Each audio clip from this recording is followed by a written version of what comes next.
Welcome, everybody, to Crunch Time with Jeff, Booner, Lukas, and Gentry. It is Wednesday, May 15th, and it is the day. The schedule is out, and we're going to watch the Lions schedule release video here live on this show. And, hey, I got to add this, fellas. Lions Royalty was right. That schedule was spot on, and he had the last like 4 or 5 years. So big shout out to Lions Royalty, man. He nailed it. I actually have my personal reaction today on our channel. You can watch that. Just kind of give it not necessarily a win-loss game-by-game thing, but reacting to just the schedule, some premier matchups. But real quick, fellas, how we doing?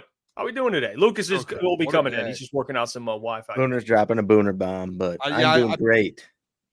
I mean, the schedule, we'll talk about it a little bit, some mixed emotions about it. But other than that, was a great day today. It's going to be a great show, chat. Thanks for tapping in. See a few guys out there. Anakin, Shift God, been in here since the jump.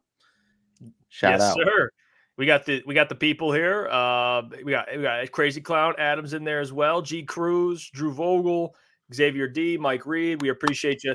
The Shaquille Oatmeal, love that name, by the way. Jeff, why you late? We were a minute late, so that's apologies on us. Apologize. Things on the back end here. The Detroit Lions have dropped the schedule. We are live, boys, on the scene. Let's go, man. And we're going to be watching the video live. We'll watch it. It's on their Twitter, and it's about 4 minutes long. So let's start this, boys. I'll load it up, and we can watch it together. You got Tim Robinson and Sam Richardson, two celebrity Lion fans, and we'll get those guys to help us break this down. All right, let's tune in. Let's see. I have not seen this yet. I don't know if you guys have. I have not seen this. Not me. Okay. Here we go, boys. I want this known. The start of the Super Bowl run starts with this video here. That's what this is right now. Let's go. The Booner path starts here. This is where it started. The draft kind of started, but no, now we know what's in front of us. This is where the path really.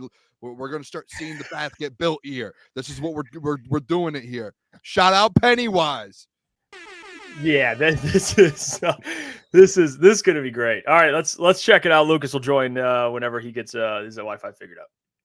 Hi, I'm Tim. I'm Sam. We're the advertising team the Lions hired to release the schedules. And we said, well, we've got a lot of great ideas for that. A lot of the ideas they just were like, no.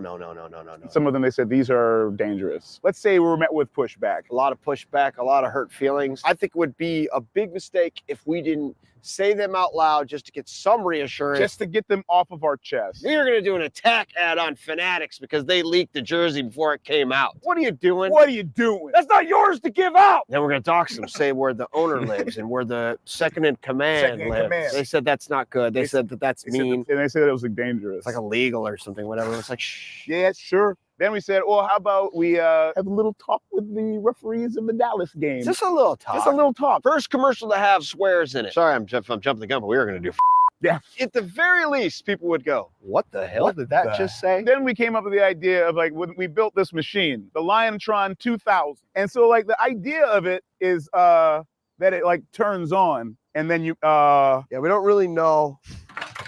You put a hot dog in there, and somehow it disappears. A hot dog that size, motherfucker. Oh, it's not supposed to do that. Is it not? Oh, it's cold. Whatever's coming out of there is cold. Did you put some in this? I didn't put smoke in it. We just glued a bunch of to a box. The fire department came by and said, stop. Everybody's telling us to stop doing what we're trying to do. You could use this and then say, Lionotron 2000, what's the schedule look like? And you got to be the Lionotron 2000. I don't know. What do you want me to do? Do a voice from it? Be a robot. Can we talk about this in the back? I don't understand why you're trying to undermine. They said no. They said, what is it? What does it do? We said, we don't know. But you said no to everything. So what do you expect us to do? The Lions have said, hey, how about we just release the list just without any attacking people? That's your idea. Yeah, they loved it because it's their idea. So without any further ado, here's the schedule. Here's the schedule. These are the teams. Look at this. That's going to be a good game. It's going to be a great one. That one's going to be fun. Great job, Mike North. Yeah, Mike North. What a great schedule. Go Lions. They're going to win all these. They're going to win all these. These are all, check them off as wins. How are they scrolling in? Are they coming in from the top down, up from the bottom up? Side? Do me a favor. Do one that zigs. Yeah, do a silly one. Have a silly one that bounces all around. Yeah, that'd be fun. Why'd you try to get me to do a robot voice? Because I thought you'd be amazing at it. Let's do one that comes in like this. One team comes from here. Then we'll look at it like this. Here, start. Okay. Do one that starts this small and then gets as big as the screen. Yeah, one that I'm holding in my hand right here. Oh, I want. I'm doing it already. No, even if he's holding his hand, just do it on my hand. All right, fine. Do one that was holding it in my hand. No, it's the same. Do one that's coming out of your mouth.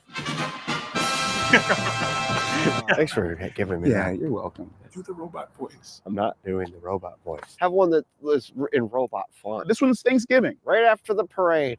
The old turkey if you win. So we'll be eating turkey. That's too slow.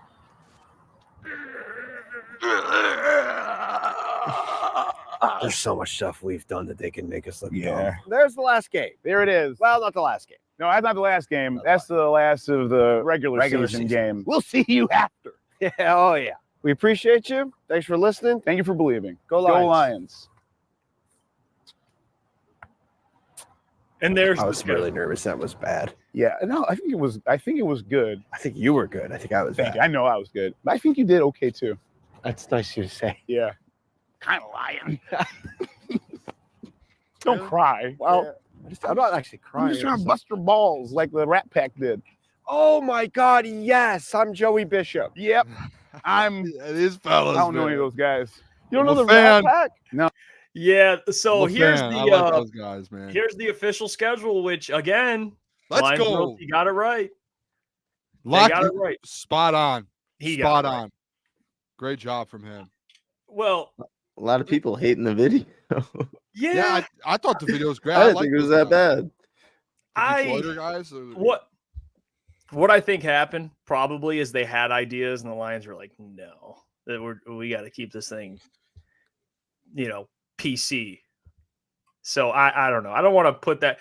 I wasn't a huge fan of the video. I've seen more creative ones, but who cares? I just want the schedule at this point. I mean, I could really care less.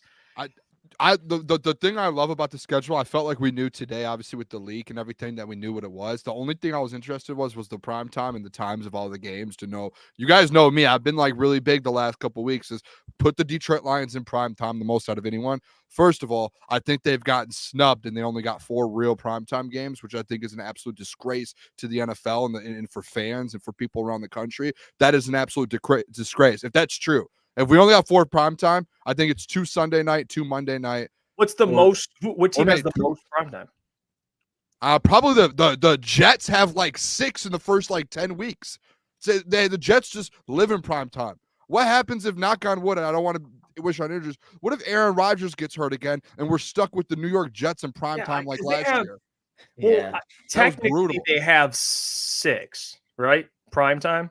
Maybe 6 or 7. Maybe I'm wrong. I thought I saw a Monday Night Football, or was it 2 Monday Night Footballs? They have 2 Monday nights, 2 Sunday nights, and then Thanksgiving.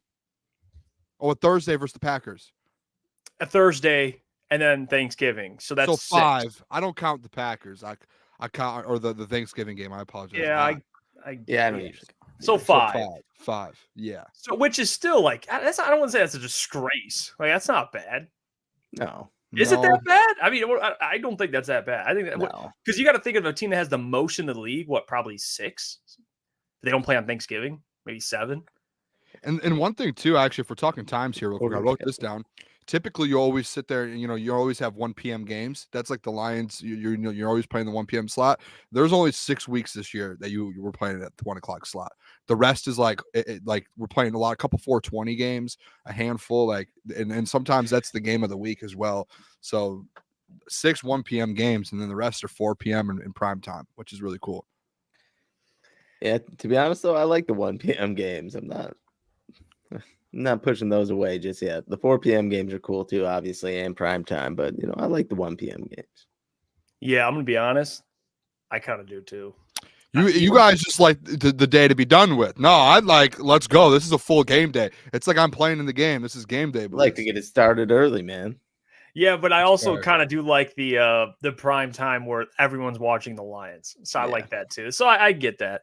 We're gonna go through game by game and give our early win-loss prediction through every one of these games. And then John Maakaron is going to join the show today as well, which it is Wednesdays with John Maakaron, so I can't wait for that. But we're going to react to the schedule. Guys, if I'm being honest, and I want to make sure we get this clear too, they're not playing on Christmas and they're not playing international. on an international game. So didn't we have that question? Would you rather play on Christmas or international? I'd rather play Christmas Day or overseas, and they're not playing either. Yeah. So, thank God. Jeff, you wanted them to play overseas, didn't you? Honestly, I'm looking at it. I looked at it from like a brand perspective. I wasn't really looking at like the players. The traveling sucks, but I'm looking at like to get the Lions overseas in front of that crowd. Just to grow the Lions in general would be awesome to get them exposed to a lot more fans. But like, I didn't really think about the travel and like, I get that it sucks. I understand that. The early game, you're playing at essentially 8 a.m. in your own time. It's just, it's the whole thing is just, it's a little ridiculous. And I kind of like getting up early too. I'm not gonna lie, I like watching early football, but that's just me. I don't know. Who knows? Let's show the graphic. It turns out, hey, Lions royalty, he was spot on. The guy just doesn't miss. And here's his graphic of the official schedule. Yeah. Hey, I would still tune in.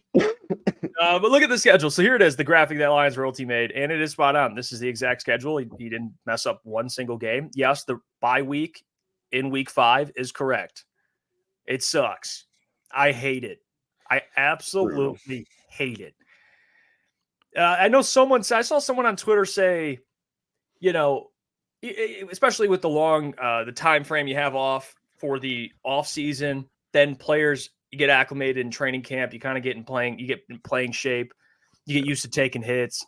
Like there might be some guys that are banged up at the beginning of the season, so maybe that bye week is beneficial. Like screw all that, man. I'd rather have the bye week late in the season. Can I be honest? When it gets tough.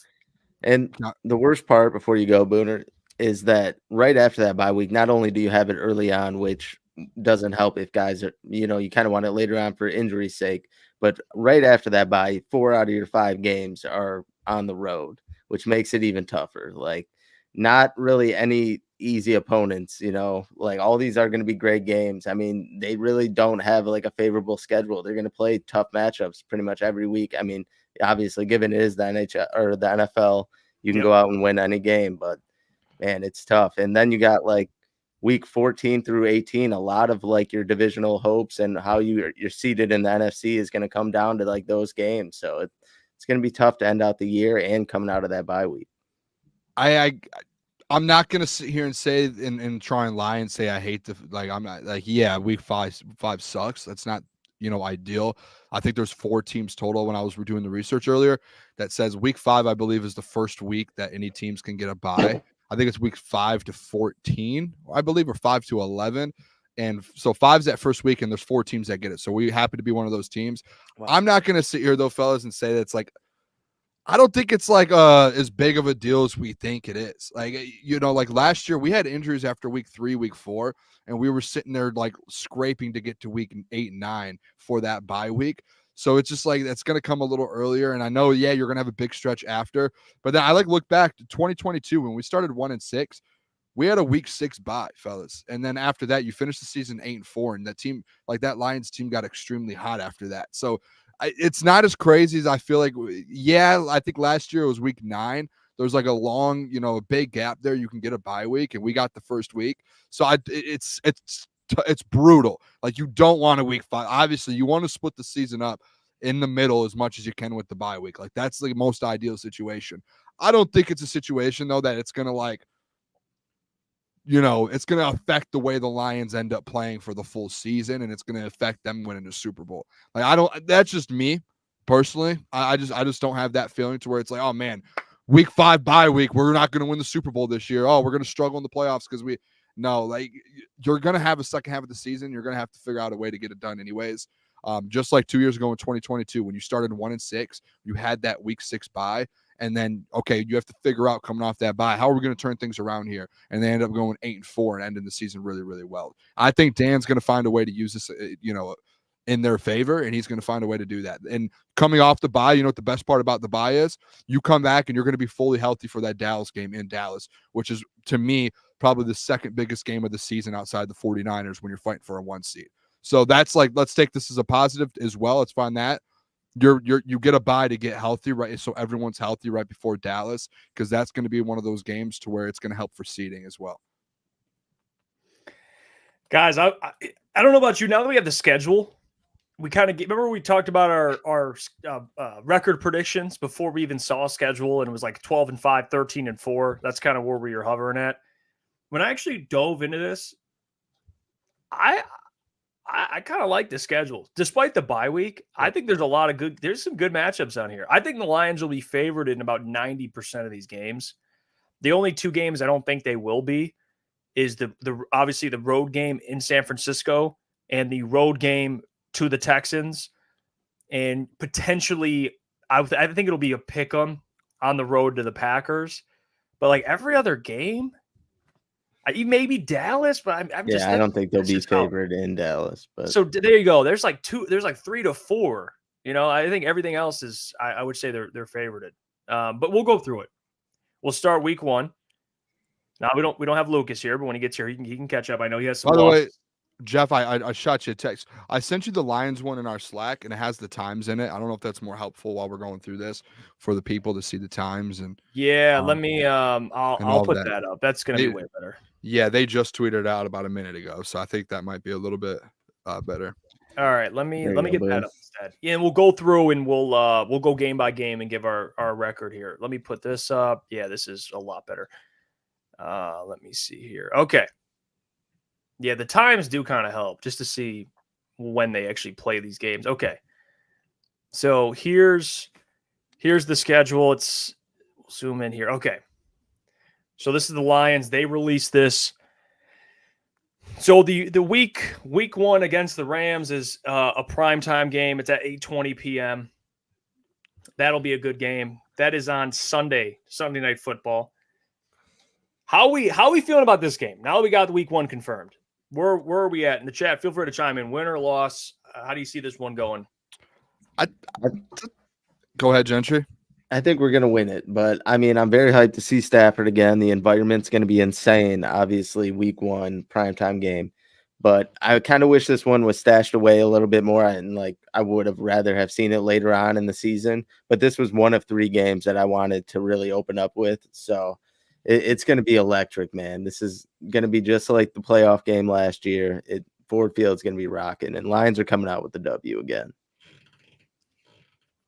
Dang, Boone. Yeah, I think this might be a great game. This is going to be one of the best games of the year. It's hard for me to say the Lions lose a game at Ford Field, especially Monday or Sunday Night Football. Lions fans are going to be ready to go after coming off that 49ers loss. The whole city of Detroit's going to be here. The Lions, all these guys are going to be motivated more than ever to go out there and kind of bounce back and have a good start to the year after the 49ers. But again, I don't know where you guys stand on this. You guys remember what Matthew Stafford did in that game last year? Threw for almost 400 yards and cut him up. So I do know, though, you have Carlton Davis now, Terrion Arnold, Amik Robertson. You have a lot of guys. So, this is going to be – it might end up being one of the best games of the week, to be honest. And I think the hype's going to be there. I'm going to say the Lions win this game and they beat the Rams. And if we're going week by week, I'm going to write down. I'm going to keep my track of mine over here. But I think they get the win here. I don't see them losing in a big game in Ford Field. They don't lose big games at that home or away. Ford Field, they're not losing this game. No chance.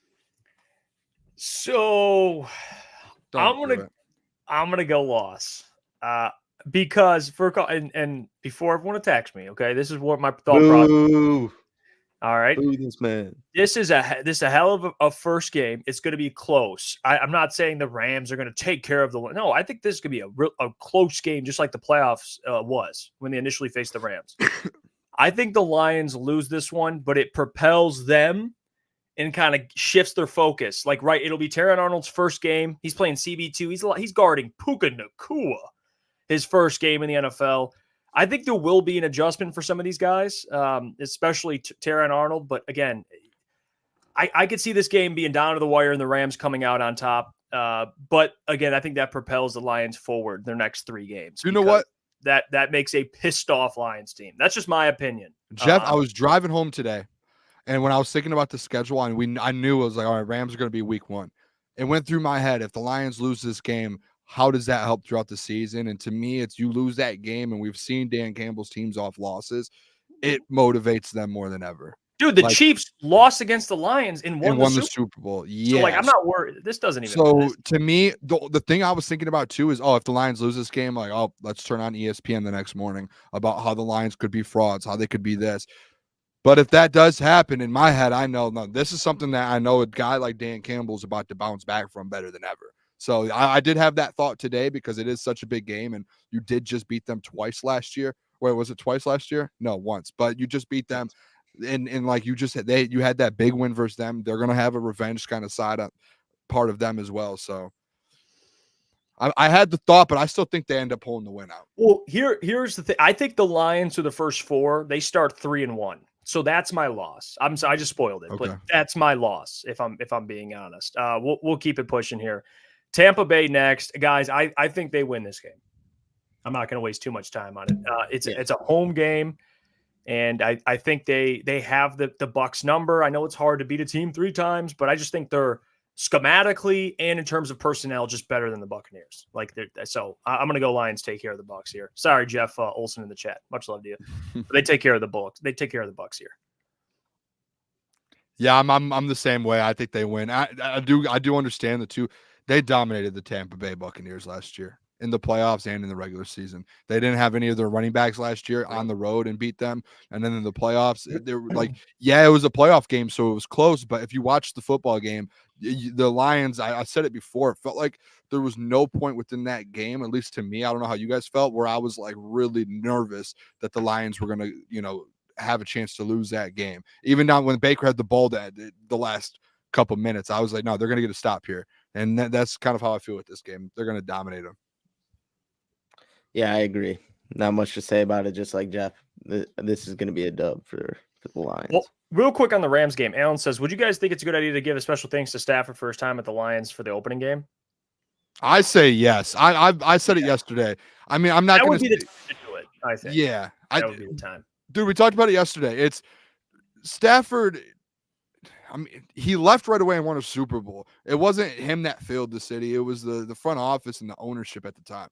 So, I have no hard will or whatever the term is versus Stafford. It's more so ill will, yeah. Ill will, yeah. I'm fine with Stafford. I know, I listened to Spenny today and everything saying, boo the kids, F Stafford, no video. Matthew Stafford's going to have his jersey. He's going to be in the Lions Hall of Fame or Ring of Honor, whatever it's called. He's going to be a part of that. Same with Kelvin. Those guys, that's going to happen.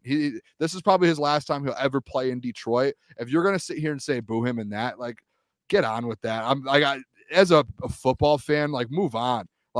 Don't be one of those people. I'll say it straight up. Well, give him his tribute video. Let him have his time, and then go beat them by 30.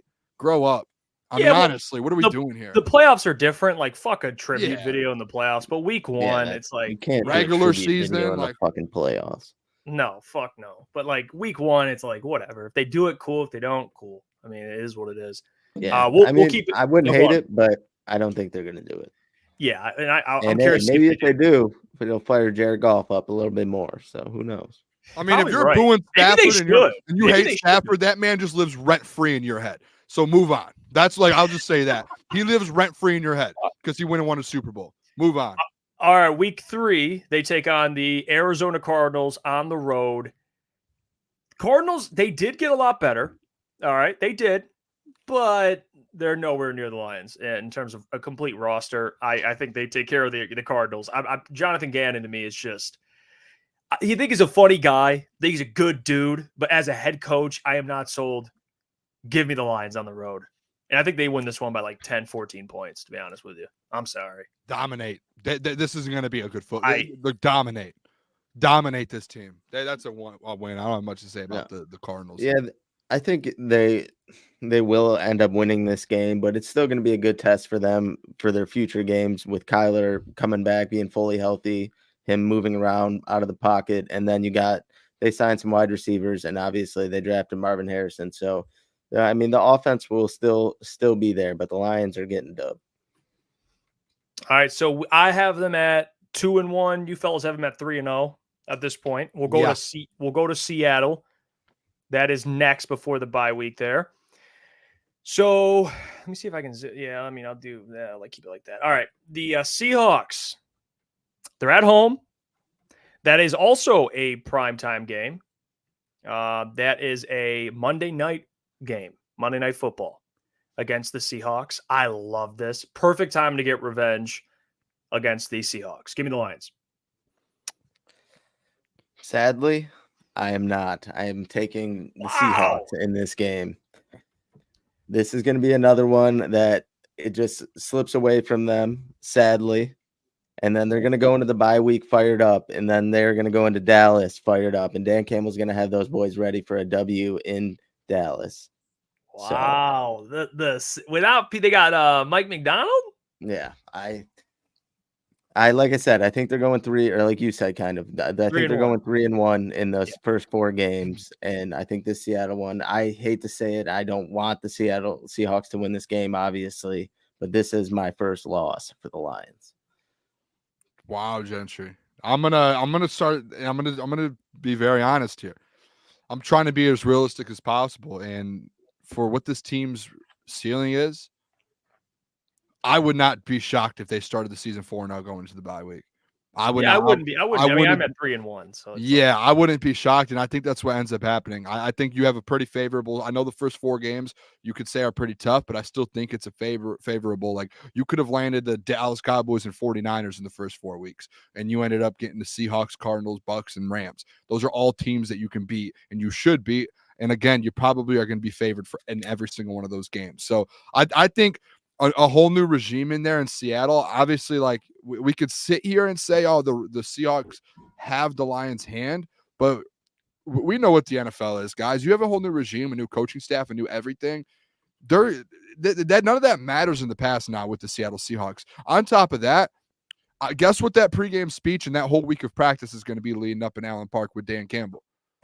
Guess what that's going to be? It's going to be, these guys beat you guys the last 2 seasons in Ford Field, last minute, everything like that. They're going to make sure, like, Dan's going to make sure these guys know it. All of these guys essentially on this team, all of them have been here for 2 years and lost to Seattle twice. They're all going to want to go out there and beat Seattle. So I think they're going to get the job done. Start 3-0 at home, 4-0 on the season. You know what, Boone? They very well could be, Boone. Boone, you got me fired up.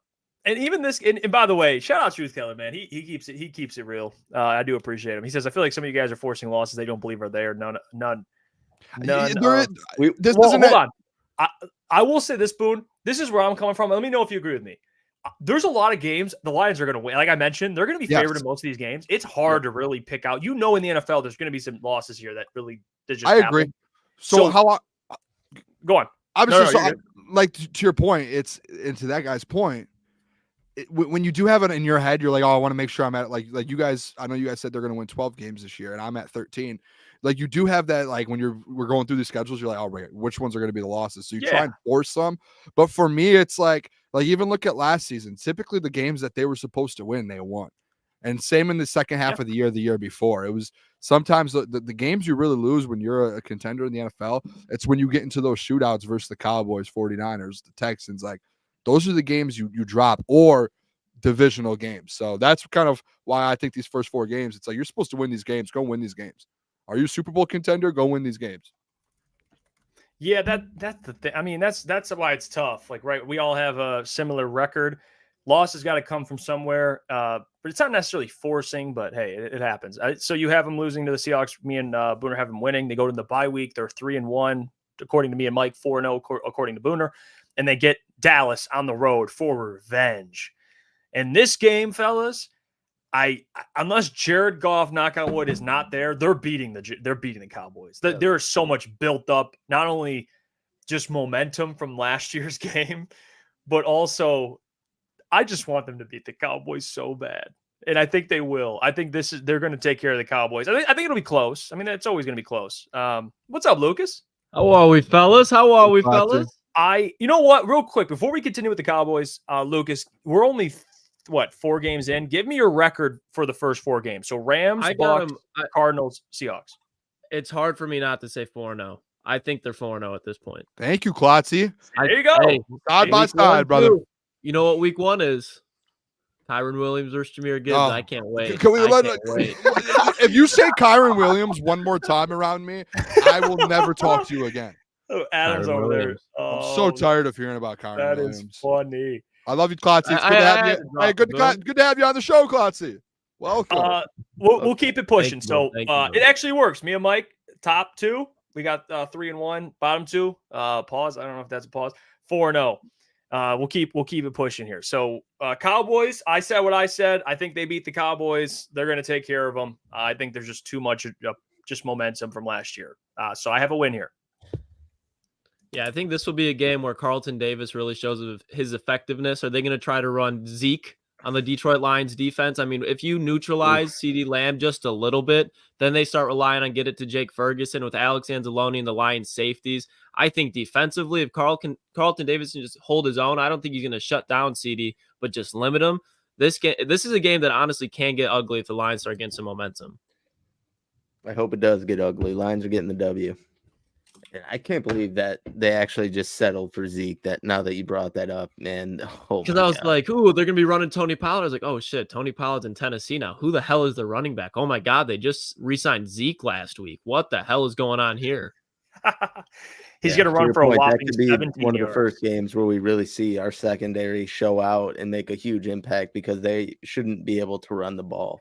So yeah. Let Brandon Cooks go off. Do you see ETN? His comment deck is 5-0 against the Lions. Y'all can't fall to 6-0. Yeah, no. Brutal. No. We're all in lockstep. All right, let's keep it. I'm gonna go the Cowboys. I'm gonna pick the Cowboys. No way, Booner. No, I'm sorry. I'm sorry. Lions. I apologize. In my head, this is the most anti-Booner Pat thing I've ever heard. I thought Lions. You'd be sorry. I was trying to throw mine out there before we moved on the Lions. Yeah. Right. So wait, Boone 5-0, 5-0, 4-1, 4-1. The Lions have to beat the Cowboys. They have to. Yeah. Dan Campbell said it last year. We're going to play them again. We're going to be back in Dallas one way or another, whether it was the playoffs or this year. He knew what was happening. They're winning it. They're winning that game. Vikings. Zero chance they lose. Fellas on the road, 1:00 game. I'm sorry, that's a win. They're sweeping the Vikings. So yeah. I think so. We don't have to even add too much input. Yeah, I've got them starting 6-0. All right, 5-1. God, I hate this right now. Everyone keep track of what you kind of have because I'm. I still don't have them losing yet. All right, so Titans, that's a win. Yeah, 6-0, 6-0, or is it 7? 7-0, 7-0. Yeah, 6-1. Yep, 6-1. And then that'll be one of those interesting games, though, fellas. The Titans will, and that it's there's going to be these games that like teams you don't think are going to compete. And they're going to come in and they're going to compete and they're going to give you something and they're going to have a chance to win the game. I feel like the Titans, a young team, is going to do that with a new coach. It's got Jerry Sneed too, Tony Pollard. Yeah, they'll give you something. Packers on the road. Loss. This is like one of the easier losses of the season for me to say. No, this is where I'm at with it. Okay, I think. Reverse psychology here. Okay. All right. I don't know if that's even the right word. Thought exercise. Okay. There you go. I think the Lions lose at home and beat them on the road. Like last year? Yes. Because I think they're so comfortable playing in Green Bay. I don't know why. I think the Lions beat the Packers here and then lose. I think they split with the Packers, but I have it opposite of you probably. So I'm going to go win here. But the loss is coming in week 14. I have that. Okay. I mean, I don't hate it. It's splitting either way. I'm not going to throw a fit. So either way, that's just how it's set up. I just think that's I think that's a big deal for Jordan Love. You know what I mean? To get that first win in Lambeau over the Lions. Like, I think he's going to try to be locked in. That offense is going to try to be locked in. But, I mean, and that week 14 game at Ford Field's primetime, too. Yeah. So. What do you guys think? You think all win here or a loss? I'm sorry, loss here. No, I have a W here as well, Jeff. But I do have them splitting as well with you. I have them losing. So we agree 14, there. So I'll let Booner speak on his. Boys, what do you think? This is the first loss of the season. You have to find one somewhere. There's going to be a loss. You can't go. As long as this Booner path, we would love to go 17-0. I say it all the time, though. To win a Super Bowl, you have to go through and battle through some adversity, and this is one of those games, a road game versus the Packers. I think this is adversity game. This is an adversity game. Now, here's where it gets It's a little interesting. Yeah, because they win in Green Bay. Yeah. Woo! And then they go on the road to Houston in prime time, and they lose. I'm with you. If this was in Detroit, I'm saying win. But the fact that it's in Houston, I think that Danielle Hunter is very familiar against this Detroit Lions team. That wide receiver trio is going to be stacked. People are sleeping on that Joe Mixon signing. I think Houston's going to be a problem. And it's one of those games where if you look back and say, they lost to the Texans, I really don't think you can be that upset because these are two, in my opinion, what will be top 5 to 6 teams, wherever you want to put the Texans at. But they're 2 elite teams. Mm-hmm. I think it'll be very close. But I have them losing. Yeah, I have them losing as well. I think they lose 2 straight. I agree. I agree. He's a very fine quarterback. Yeah. What about you, Mike? Yeah, I have them losing as well to the Texans. Okay. This is going to be another big test for me and Boone have back-to-back losses.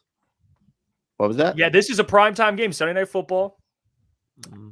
Now, here's where they get the confidence back, fellas. Yep. Jacksonville Jags, a 1:00 game. They work the Jags. I think, it has to fit my narrative. So I think Trevor Lawrence, it won't be like last time. Okay, it won't be 45-17, whatever the hell it was. But I think they win this one by at least a touchdown. I do think they take care. Maybe it's like a 27-20. Little action or something like that, but I think they beat the Jags. It's at home. Back. Yeah, they bounce back. I have them losing 2 straight. I have them winning this game at home. I think at least so far, I don't have them losing that in Ford Field yet. So they're going to win this game. Like you said, it might be a touchdown. There's 0 chance they lose to the Jags. No chance. They dominated them last time. They have their number. They know Dan knows what he's doing versus his team. Yeah, I think defensively this is a game where Detroit can dominate. And offensively, that secondary dude is going to get for the Jags is going to get picked apart, man. That's what I think. DPJ breakout game. Hey. 6 catches, 96 yards. Put it down, book it. Gentry. Yeah, this is a dub. I don't trust Trevor Lawrence yet in that Jags offense. You just haven't seen enough consistency out of them. Obviously, they have a lot of great players on that offense, but even on the defensive side of the ball, they haven't been able to piece everything together. Coming into Ford Field, I don't think they're winning that game. Wow. Right. The Colts. This is one. They're taking care of the Colts. Right. Lucas, you could put them on. Watch out for the Colts. You do it all you want. I think they beat the Colts. I think Anthony Richardson throws 2 picks, and they beat them. Gentry. Yeah, they're beating the Colts. I don't care what. I'm sorry, I was trying to make my list here, catching up.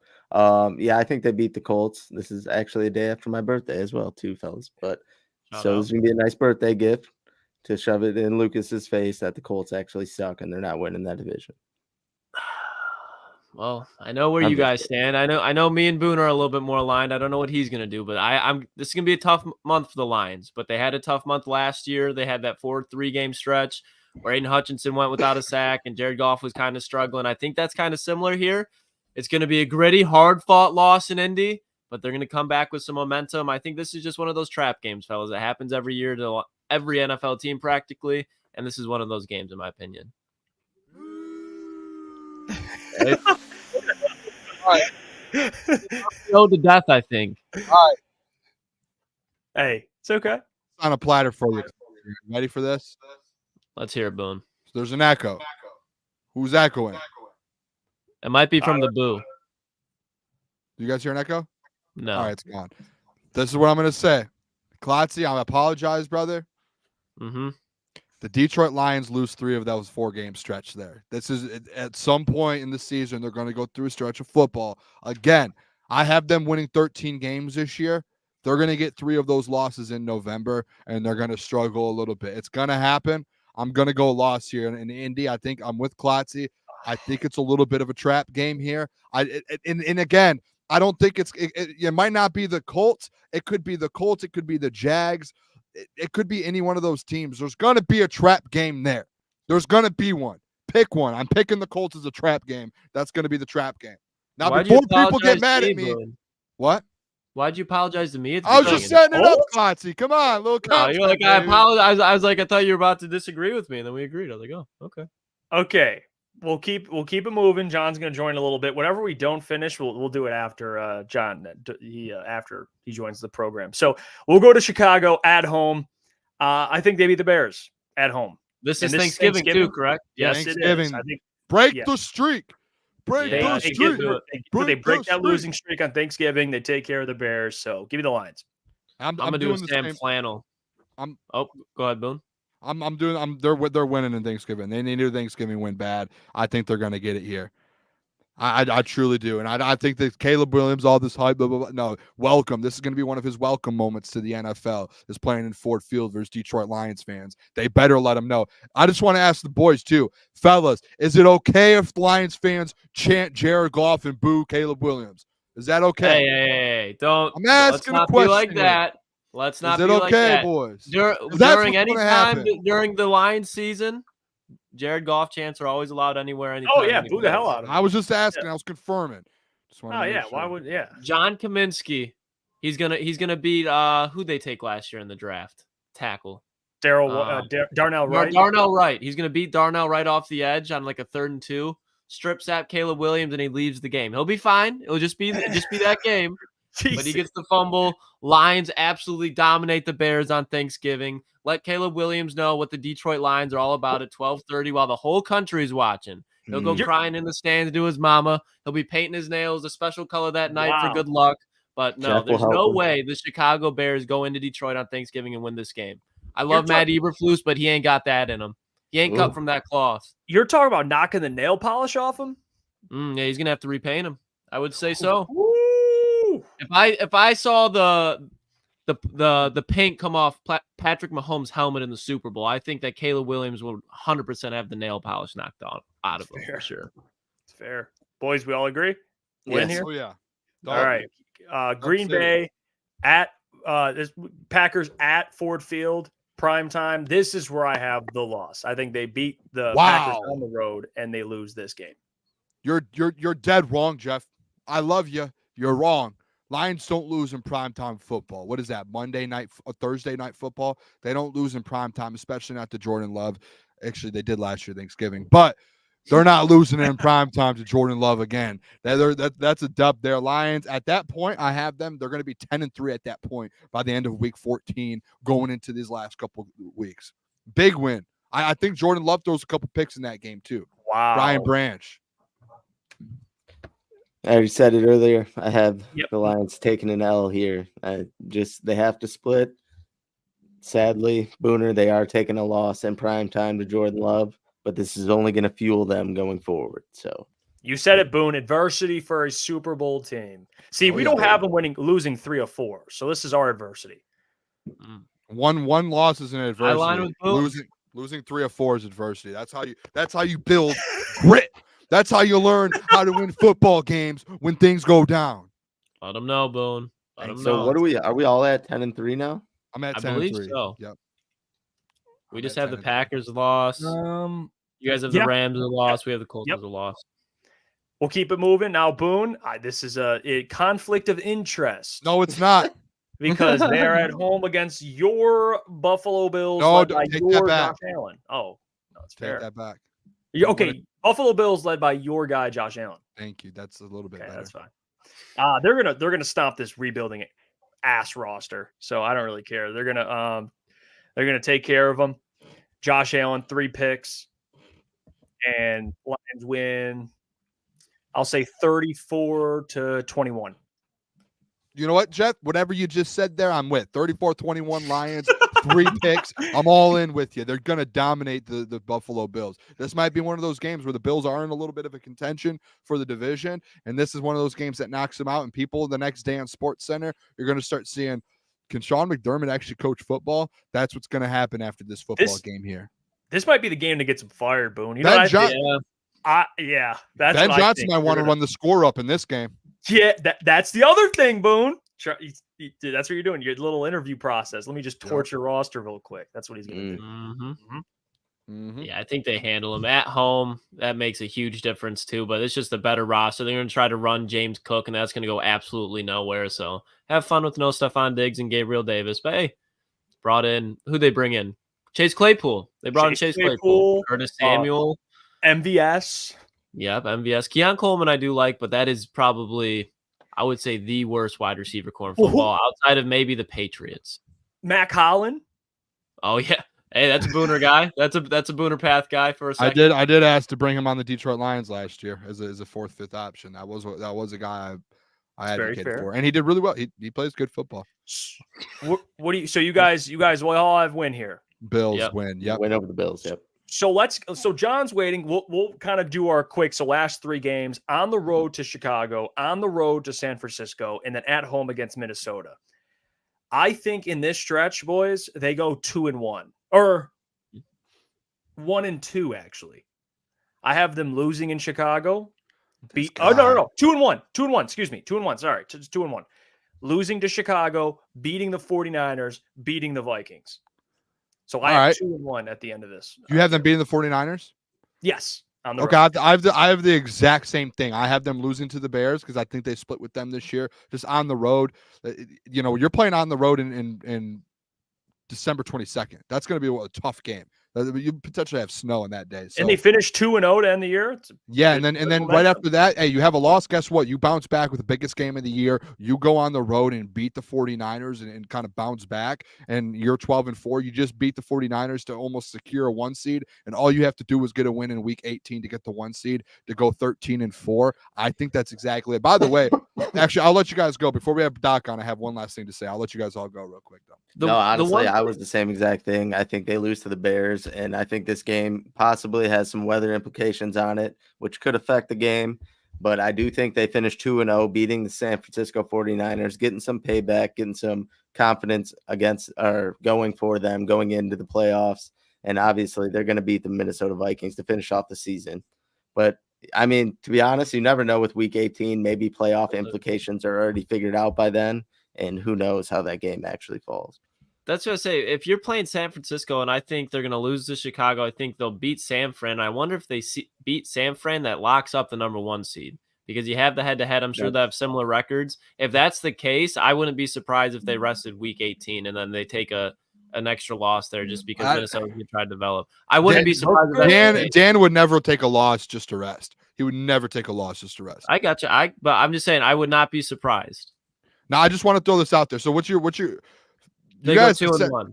You say 2-1. Okay, so I just want to throw something out there. I don't want an apology from the boys, but if I did my math correctly, and I could be wrong, I think we just all went through this. And a couple weeks ago, I got laughed at for saying 13 wins, and we just went through the schedule, and I believe no one laughed at you. We said you guys were like,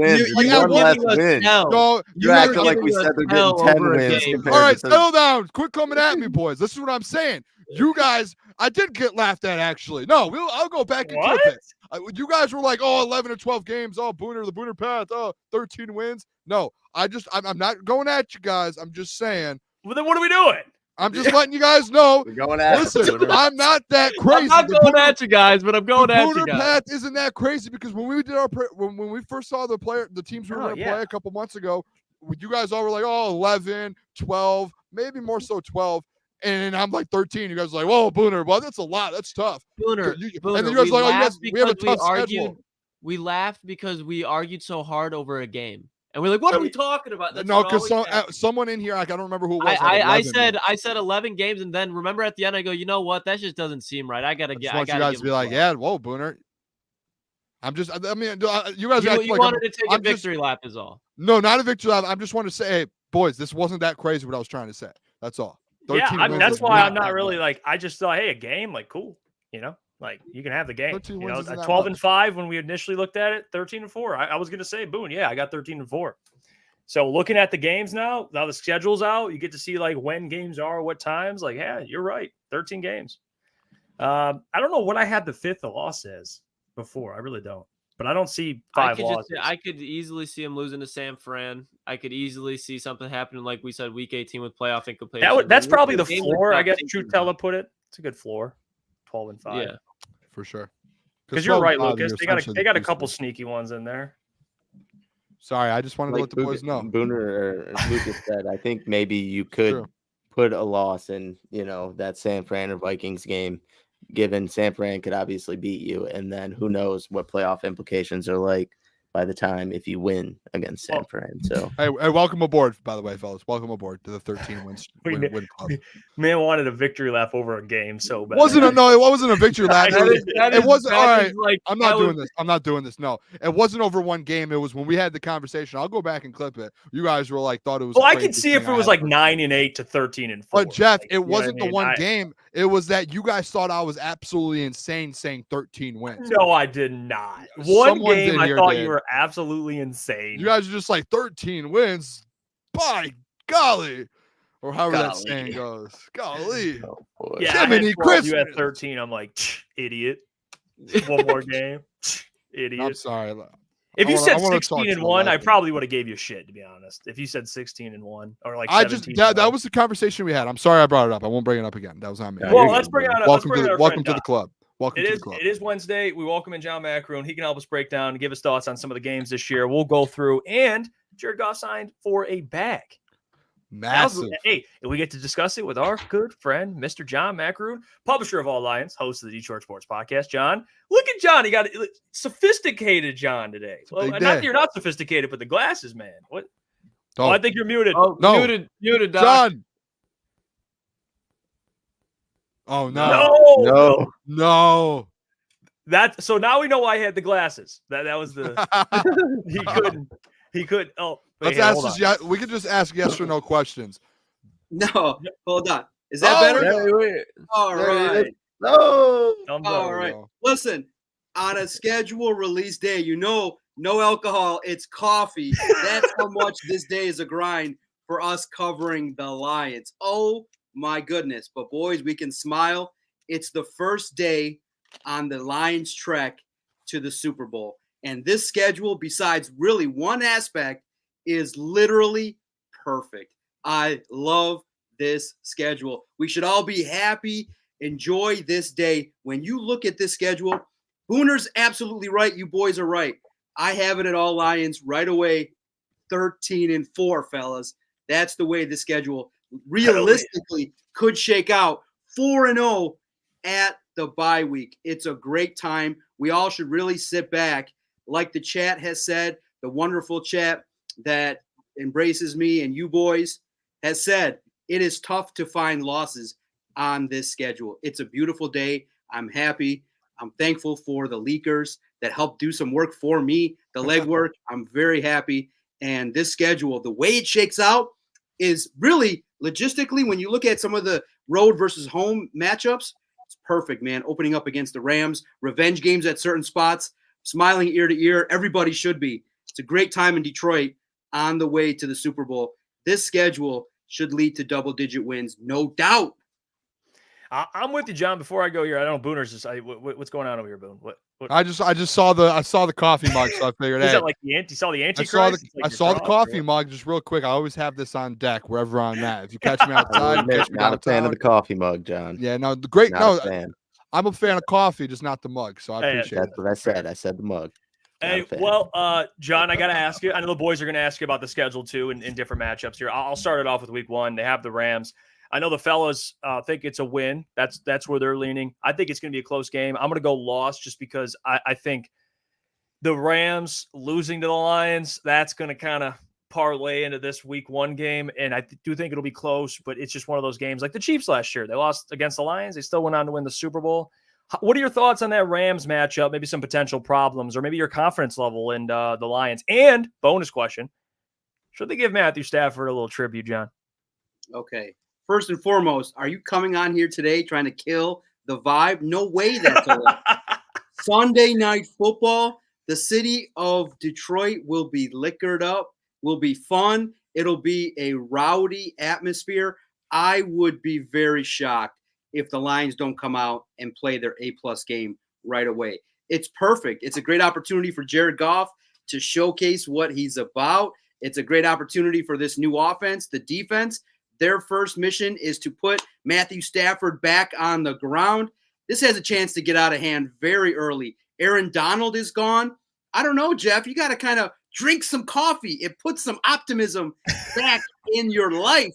I think that the Lions love the fact that they were able to beat the Rams. You have Brad Holmes, all the ties from the postseason. I do not see really a scenario other than, catastrophic injury that this football game goes against the Detroit Lions. Sunday Night Football makes it so much better. The atmosphere, I can't wait for the season opener to get back into that vibe of Ford Field where all the fans are going to be jacked up. Now, the part that everybody's going to love is the nostalgic video they're going to put together. Run that shit early before the game and just have all the highlights of Stafford to Johnson and all that kind of stuff. That to me is irrelevant. Stafford now represents the past, the era of the Lions that is associated with losing and heartbreak and Jim Caldwell's 2 watches and stuff that we don't care about anymore.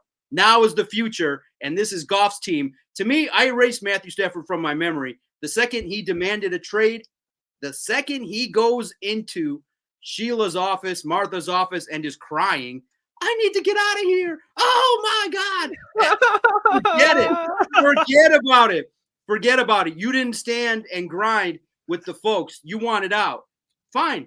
But to me, I would not run no video. I would just exactly, if it were me, I would boo Matthew Stafford. I would because you're a real man, John. You're a real man, Doc. I would boo Matthew Stafford. He's not wearing a Lions jersey. You're either with us or you're against us, and he bounced. So, Mr. LA, enjoy your rings out there. Enjoy your life in Cali. This is something new. This is a new era in Detroit where Jared Goff and the new era has playoff wins, not whatever Stafford was bringing to the table. Were you guys talking about that before I joined the show? We talked about it. By the way, Klotz, I will clip you so fast. I will clip you so fast. Yesterday, we had this conversation. You said, yes, you wouldn't mind it. You said that yesterday. I remember I was driving. Yes. We talked about this yesterday. We talked about this yesterday. John, I love you. Doc, I love you. So we can always, we're all humans. We can agree to disagree on things. I think, hey, it's okay. Like you said, maybe if you do it, it's early on in the day. Get it out of the way. Let him get that out of the way and go win a football game and beat him by 50. That's where I'm at with it. I just, he was here for so long. I grew up. That's where I fell in love with football with Stafford. So I guess that's just me. But I want to ask you this though, Doc. We keep talking about the bye week, week 5. On my end, it's tough because it's so early, and I know you want to get the bye week to basically cut your season in half, essentially, so you have 2 seasons. I went back and looked in 2022. They had a bye week in week 6, and the end of the season 8-4. So for me, it was just more so I kind of have trust in Dan to be able to figure out how to navigate this and make sure these guys are ready when it comes to injuries and this and that. Where are you at with it? And I know it sucks to have it week 5. It's the earliest bye week you can get in the NFL, but where are you at with that? And how do you think that'll affect anything? Yeah. When I first saw that, if you pay attention to our Twitter page, we respect the trustworthy leakers out there. I put on our Twitter page at Detroit Podcast. I said, there's trouble with the schedule. And the one aspect that is troublesome, a week 5 bye is absolutely terrible. I mean, you can't really surmise a lot after a month of the season. You're barely a quarter of the way there. And yeah, it's great to heal up after a month, but you really want the opportunity to heal up later in the season. So that puts a grind on this football team. But there is a silver lining. And there's one man that can lift everybody up. And I said this on the podcast that was dropped just before I hopped on. Sorry for being a minute late, but I was getting everything in order, all the content at All Lions, putting it up there. I said on the podcast, there's a silver lining, and here it is. Dan Campbell can motivate the boys by saying, hey, we need the number 1 seed, and we get a bye week. That motivation to get that number 1 seed, which they were robbed of last year, should be motivation enough. With the revenge game in week 17, finishing off against the Vikings, boys, it's crazy to say, but hey, when you're filled with Michigan State, beautiful coffee, expensive coffee that my brother-in-law recommended to me, beautiful. Let me tell you this. The number 1 seed should be the season goal for this football team because there's no football team coming into Ford Field with that crowd and upsetting the Lions. If Dan Campbell can motivate the guys to grind 13 weeks to get that number 1 seed and that opportunity to have a week off, then I think that's what's going to will this football team. So many revenge games, division matchups, games where you think we have an advantage. It sets up very well for Dan Campbell to motivate these guys. Number 1 seed, that's the goal. And do not let anybody stop the mission of being able to have each and every playoff game this coming season at Ford Field. That will march this football team into the Super Bowl, which, boys, again, I don't know if it's fate. I don't know if, again, correct me if I'm wrong, because like I said, I've read through so many numbers and I've been up a lot. This year's Super Bowl is in New Orleans. So who coached in New Orleans? Dan Campbell. Alex Anzalone played there. Aaron Glenn. The fairy tale ending would be the start of where Dan Campbell got his knowledge of the game under Sean Payton in the Superdome. And boys, you better find your way down there because the beads will be flying. I'll be on Bourbon Street. We will have the time of our lives. Oh, Doc. This has to end with a party celebration. All the Lions will be on Bourbon Street. Dan Campbell will be there. You know, Brad Holmes will be celebrating. The beads will be flying. What a cap to this story based on how this team was built. If this football team can cap off this season with a Super Bowl win, it would be a dream scenario. He's spot on, too. I didn't even think about that, John. Damn. You ain't lying, Doc. You ain't lying. But I am going to switch up from the schedule for now. Obviously, our boy JG got paid over the weekend, start of the week, rather. I just wanted to get your thoughts on that. Are you surprised by any aspects of that contract? Yeah, I'm surprised. First and foremost, yeah, I'm surprised. You'll hear it here first. I think Goff will talk to the media tomorrow morning. So you'll hear his comments. Maybe I'll get a suggestion from you boys as to what I could ask him that's not relishing in negativity. So dude got paid, and $53 million. Look, of course, the contract now, when you see the details, is structured in a way that's beautifully it's not going to hamper the Lions in any real fashion in terms of the cap as it goes up.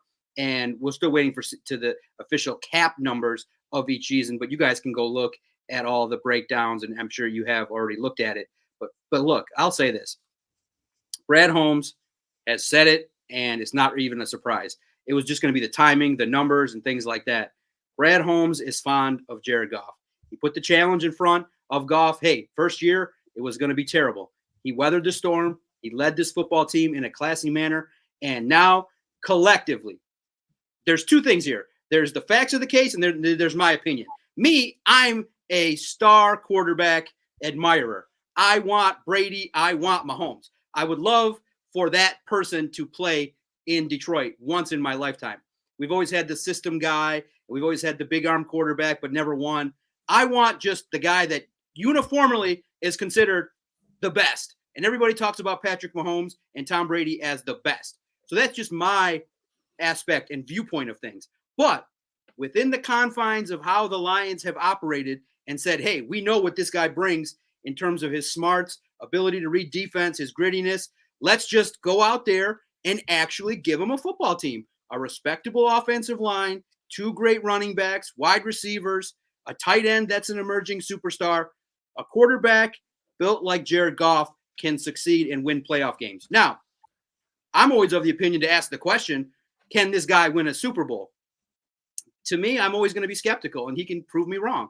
But, hey, this is probably the closest the Lions have been to being respectable where we can even have that conversation. Jared Goff is the leader of this offense. He knows it front to back, and you have weapons all across the board to legitimately compete at the highest level. The question mark is going to be, did the defense grow enough, and will they adapt quickly enough to get this over the hump? But that offense should be able to score a lot of points. So, long story, he earned it. It's great. You got to pay the quarterback. But I would not have been upset in any way had Brad Holmes gone the other way and said, hey, just play under the contract you have. We'll franchise you, and we'll go from there. Because at the same token, you realize, okay, there are going to be some 1 or 2 guys that fans are going to be like, it could hurt the defense, or it could be a player that you don't bring back. But, hey, when you got a great general manager that can restock the talent, you're already starting to see some of the fruits of that labor with the defense the secondary and the offensive line. So I'm not too concerned about the guys that leave. But for me, and I said it in my podcast, it's going to come out Thursday. To me, I just don't like the quarterback market being like this. Guys, are we going to live like we're young? Are we going to see quarterbacks making 60 million, 70 million, 80 million by the time I'm retired? So. Like, in 10 years, maybe Adam and my son are going to be like, oh, he signed a 4-year contract worth $560 million. Like, come on. Yep.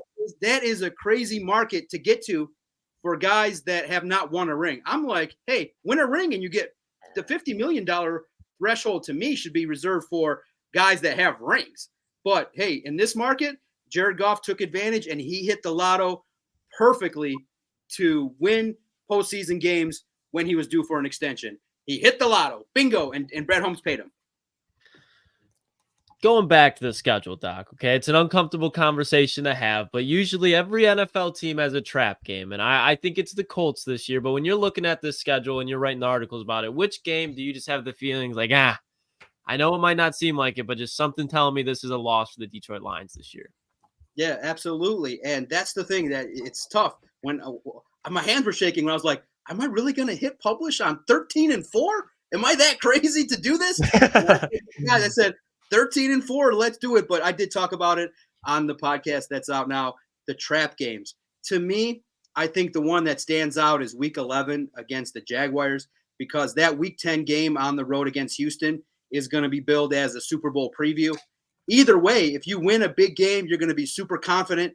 Maybe coming back home after a tough game, you might naturally have that letdown. And you have Trevor Lawrence, you have offensive weapons there with the Jaguars. That might be a situation in a game in which it could be a trap game that I think could be serious. The other one, too, it's always a game you don't expect. I think potentially with Will Levis coming back in now and maybe being a competitor, I'm curious to see how his season goes based on what he does. The other game maybe that you could say, okay, sandwiched in from the Cowboys, and then you play the Vikings with a game upcoming against the Packers. Maybe that game against the Titans might be one in which you slip up. But to me, 4 losses and 13 wins. There's going to be one game where things aren't working and things like that happen. So realistically, after the hype settles down, I think 12-5, 13-4 are very, very much reachable. But this schedule lays out so perfectly with that stretch from week 10 to week 15 with some games at home. I just think that's great before the rematch against the 49ers. I love that opportunity to have that stretch in the second half of the season. John, and I want to kind of go back to that Rams game for a second here, to kind of just ask you, because obviously you're more confident in the game and the result.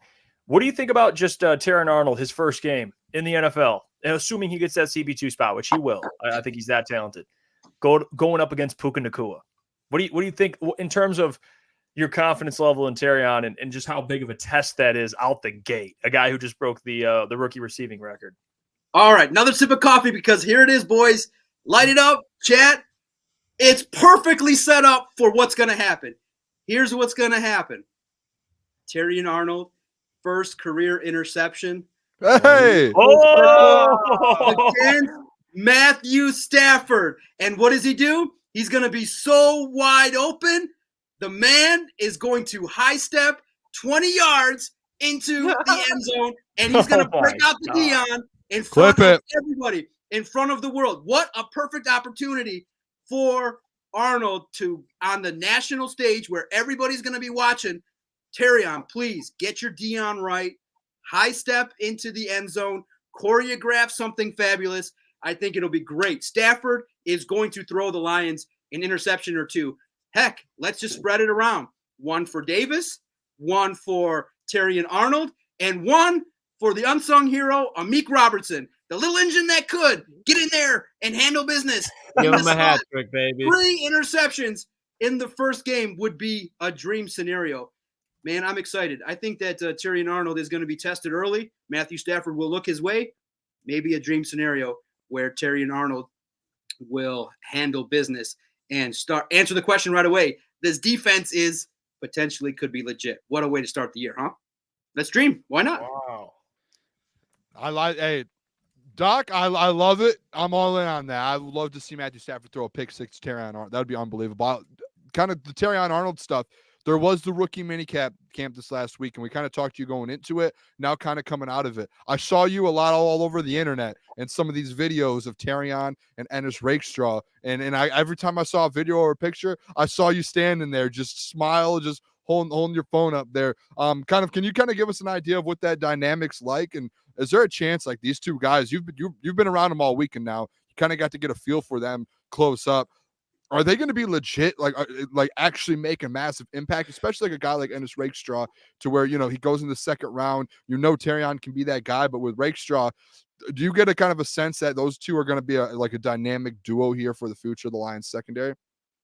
Yeah, it is great to be out there. I am, like I said, going into my 6th year, very appreciative to do this job. There are moments when you're just like, is this crazy? Like, they let a podcaster, a big mouth idiot, cover the NFL, and I'm out there. And the first time you're out there with these young rookies, it's a great opportunity because they're energetic. It's their first time stepping foot out on the field. Pay attention too. I had my nice watch out there too, so that was cool to see myself out there. And I always enjoy the pictures that emerge and things like that. But it was fun. It's light because you're getting their first opportunity out there. Look, man, you guys saw it. Terrion Arnold's personality shines through. He brings with him a lot of swagger, a comfortableness, knowing that, hey, yeah, I play cornerback, but there's going to be ups, there's going to be downs, but he's supremely confident, and that has appealed to the Lions at the highest degree. And I think he's got something special. I think there's a chance. I can't, look, the cornerback spot is a nightmare to play. The league is just trying to tie their hands behind their back because you can't breathe on these receivers. I just am wondering how cornerbacks can succeed in the NFL based on how these rules are set up. But if there's a player that can be a superstar, it's Terrion Arnold. Now, Rakestraw, to me, I think is going to have more question marks. He was held back a little bit. We didn't get to see a whole heck of a lot. His work was done in the slot. The question marks that I had right away, and I put it in my takeaways article, was, look, he plays a physical style, and his stature is a little bit smaller than Terrion Arnold's. Can he bang against these tough wide receivers and be physical and stay healthy? It's going to be a question mark early, but I do think that, look, he's competitive. He wants to prove that, hey, I shouldn't have dropped. So I think the question marks regarding the cornerback spot yet to be determined. That first year, you kind of still are learning the ropes and the intricacies of playing the NFL and the speed of the game. But I think there's no two better options right now to develop than Terrion Arnold and Ennis Rakestraw, especially with Aaron Glenn and Deshae Townsend working together. Aaron Glenn, that knowledge that he brings, you've seen cornerbacks emerge a little bit. You've seen players, especially at the safety spot, and Brian Branch have some success when they get comfortable and things like that. Now, when you add talent to the mix, I'm excited to see what they bring to the table. It was great to see. And guys, it's the truth, man. Manu is legit. The size is there, but he's still raw in terms of understanding everything fundamentally that he needs to do.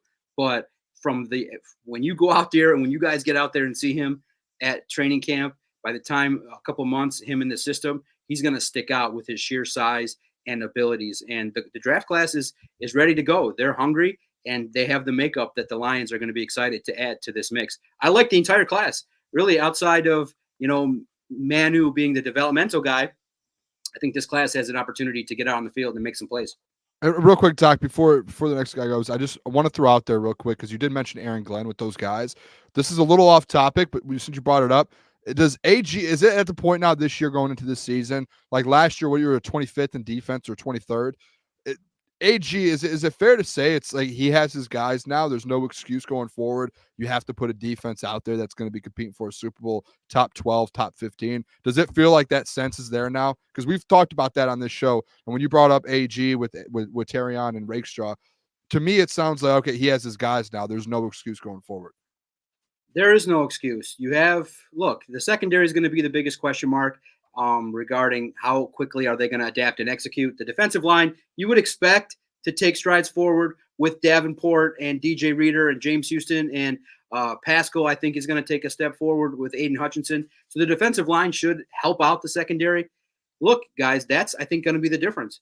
The offense is predictable. You know what they're going to do. They're going to score a lot of points. They're going to be reliable. They just need to work on third quarter efficacy, scoring touchdowns coming out of halftime. I think they'll correct that. I think Jared Goff's going to have a career season.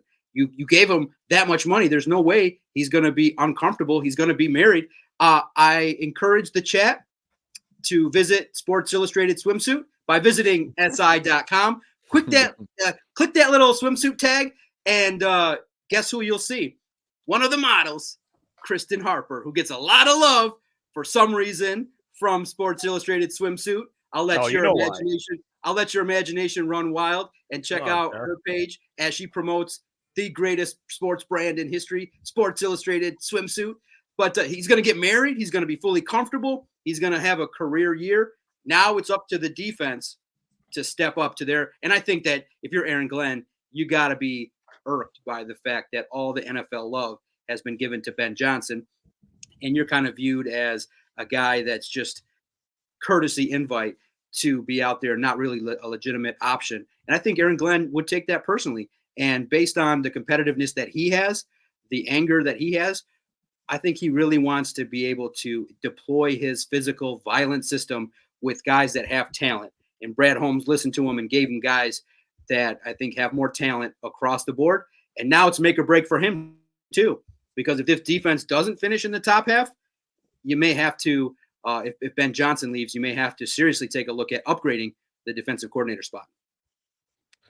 Yeah, and Doc, you brought him up a little bit ago. Gio Manu, obviously. Do you think it's more likely, he said it at his presser, that he wanted to play left tackle? Do you think that's more likely? And could we see a possible replacement? Obviously, he's still very raw, like you brought up. But is it more likely that he's going to play left tackle, or is he going to be moved around? Yeah, with Manu, you're talking about Manu, right? And yep. Where he ends up in his career. I think, look, clearly they like linemen that they can train at different spots. Naturally speaking, he played on the left side at the University of British Columbia. I think realistically, I think that if you get an opportunity to train him at right guard and you see a situation in which Penei Sewell is the most talented right tackle and the most talented lineman in probably in the NFL, and maybe a generational talent that nobody's going to see for a long period of time, I would be more comfortable with Penei Sewell moving to the left side. And that's the guy for the next decade after this season or next. If Decker ends up retiring, I would be more comfortable with Penei Sewell at the left side because that's where he played in college. But either way, what an advantage you have if you have two solid.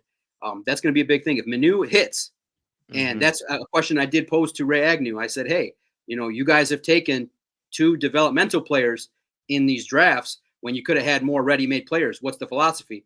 And he gave the standard answer, but he understood. He said, hey, good question. He understood that, hey, these are guys that are going to be expected to develop over the course of the next couple of years. But to me, I think the plan would be for Penei Sewell to be on the left side. You're comfortable, you're set. Your quarterback can rest super easy at night. Manu playing on the right side, if he can learn and he can handle that side as well, then, oh my goodness, the run game will be unstoppable and the quarterback can put up legendary numbers for many years to come. Doc, every week you come on here leading up to training camp, I'm just going to ask you for one thing. I need my weekly Vaki update. He's one of my favorite players, probably just my favorite player, just watching as far as just coming out of this draft class to the Lions. I don't think he's the best, but I just need my weekly Vaki update. What did you think when you talked to him and what you saw from him this week? Yeah, look, clearly early role is going to be on special teams. Great option to have him as a gunner or a returner as well. Look, guys, no nonsense approach. He kind of had a little bit more of a subdued tone when he talked to the media. But look, you see a guy that, has the opportunity to at least first and foremost be on special teams, handle his role, and get out there and execute. And this new kickoff system is going to probably have an advantage for some of these shifty, speedy guys that can break the gunners that are going to be, this new formation that we're all seeing and getting used to. But, look, competition's great.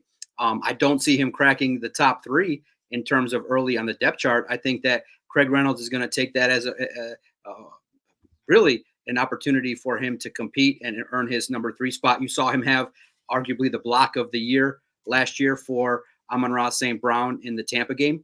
So I think that, look, early on, he's going to compete with Bam Knight for opportunities to be on this roster, and special teams will be that avenue for him. But look, early on, it was great too. At rookie minicamp, there were only 2 running backs. So we got to see an up-close look at drills, at his fundamentals. Now, look, it was raw. It was rusty. Put the football on the ground early, which is never a good thing. There were lineup issues and formation issues, and it was sloppy. And usually they invite us for that Saturday, so they get all the kinks out that Friday. But this year they invited us day one, and we got to see all the misformations and the difficulty getting lined up, all the rust that you saw from a bunch of tryout guys and new guys. So, but with only 2 running backs, you got a chance to see his footwork, and you got a chance. And here's a behind the scenes. It was great. Scotty Montgomery was not happy that the boys were putting the football on the ground. So he was, for sure going to talk about that and get that coached up. But he had a drill that everybody got to see in regards to taking trying his darndest to jar the football loose. And he was poking and getting in there and trying his absolute darndest to pry that football loose, and talking about the importance of, ball security, which naturally every coach is going to do. But Baki understood the message, and he passed the test. The other tryout individual put the ball on the ground, and it was great to see because the coaching staff is competitive. When Montgomery jarred the ball loose from the tryout running back, he got excited, and it was cool to see a coach, work his craft and try to get these guys better. But fundamentals, that's what rookie minicamp is about, and the opportunity to see the coaches get joy out of trying to help the guys get better was really cool to see. Baki, going to take time, but special teams will be his early role. But hey, I wouldn't be surprised if within the first month of the season, that guy is potentially taking one back to the house off a kickoff, no doubt. Doc, I want to ask you before we get to some questions from the people here, and we didn't talk about it today, but that the big storyline when Goff inked that contract is, what does it mean for Hendon Hooker? And I know you have, I think Vito, he was cooking on all Lions, so you guys can go check out his article, just kind of the best case scenario for the Lions with Hendon Hooker. But what was your takeaway immediately, and now that we've had a couple days to think about it, what's the plan now? Because if I'm being honest, John, not that this, obviously the contract extension had to happen, but if I'm Hendon Hooker, I'm frustrated.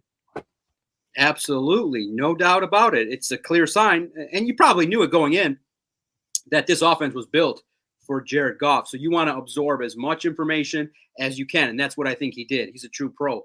I think he's humble, he understands, but he should be burning on the inside to play. You believe that you have the skills to get out there, and look, he's already 26 years old, and if you foreshadow it, he doesn't want to sit until he's 30 years old before he hits the NFL field for the first time. So to me, he should be upset. He should be, upset in a good way to compete. And best case scenario, guys, is, and actually it has a chance when you see the 3 preseason games, you're going to have a chance to play the Chiefs, the Steelers, and the Giants. You're expecting, I would presume, that Jared Goff's not going to see the field at all. So who's going to be the guy under center? That's going to be Hendon Hooker. The best case scenario for the Lions is he lights it up. And he lights it up in a way that gets the NFL world talking, gets us talking, saying, hey, wait a minute, maybe you trade this guy for that 3rd round pick, get the same back, the value back, or maybe even higher, maybe even a 2nd round pick. Best case scenario, he lights it up in training camp, and that gives you confidence that, hey, okay, if it lets everybody rest and relax, that, hey, if Jared Goff goes down, then, hey, you got a quality backup. But also, if an NFL team has an unfortunate injury and they are like, you know what, let's take a chance on Hendon Hooker from Detroit, it's not out of the realm of possibility that Hendon's not around by the time the season starts. Yeah. Well said, by the way. I do want to get to some member questions here. Etienne will start us off. He says, question, who's the team you want to beat the most, Doc, of the entire schedule? Ooh, I like that. Which the team do I want to beat the most? I'm going. I mean, it's going to be – I'm trying now. It's fun for me because I kind of want to for sure go to Dallas. I want to see Jerry's World. I definitely want to beat the Texans. And this is the reason why.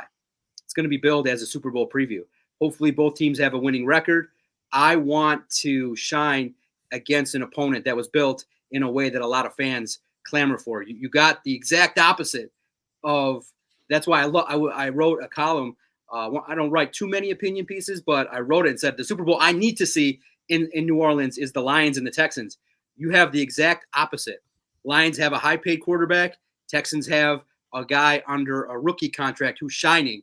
That, hey, they went out there, they drafted a young quarterback to go out there and play.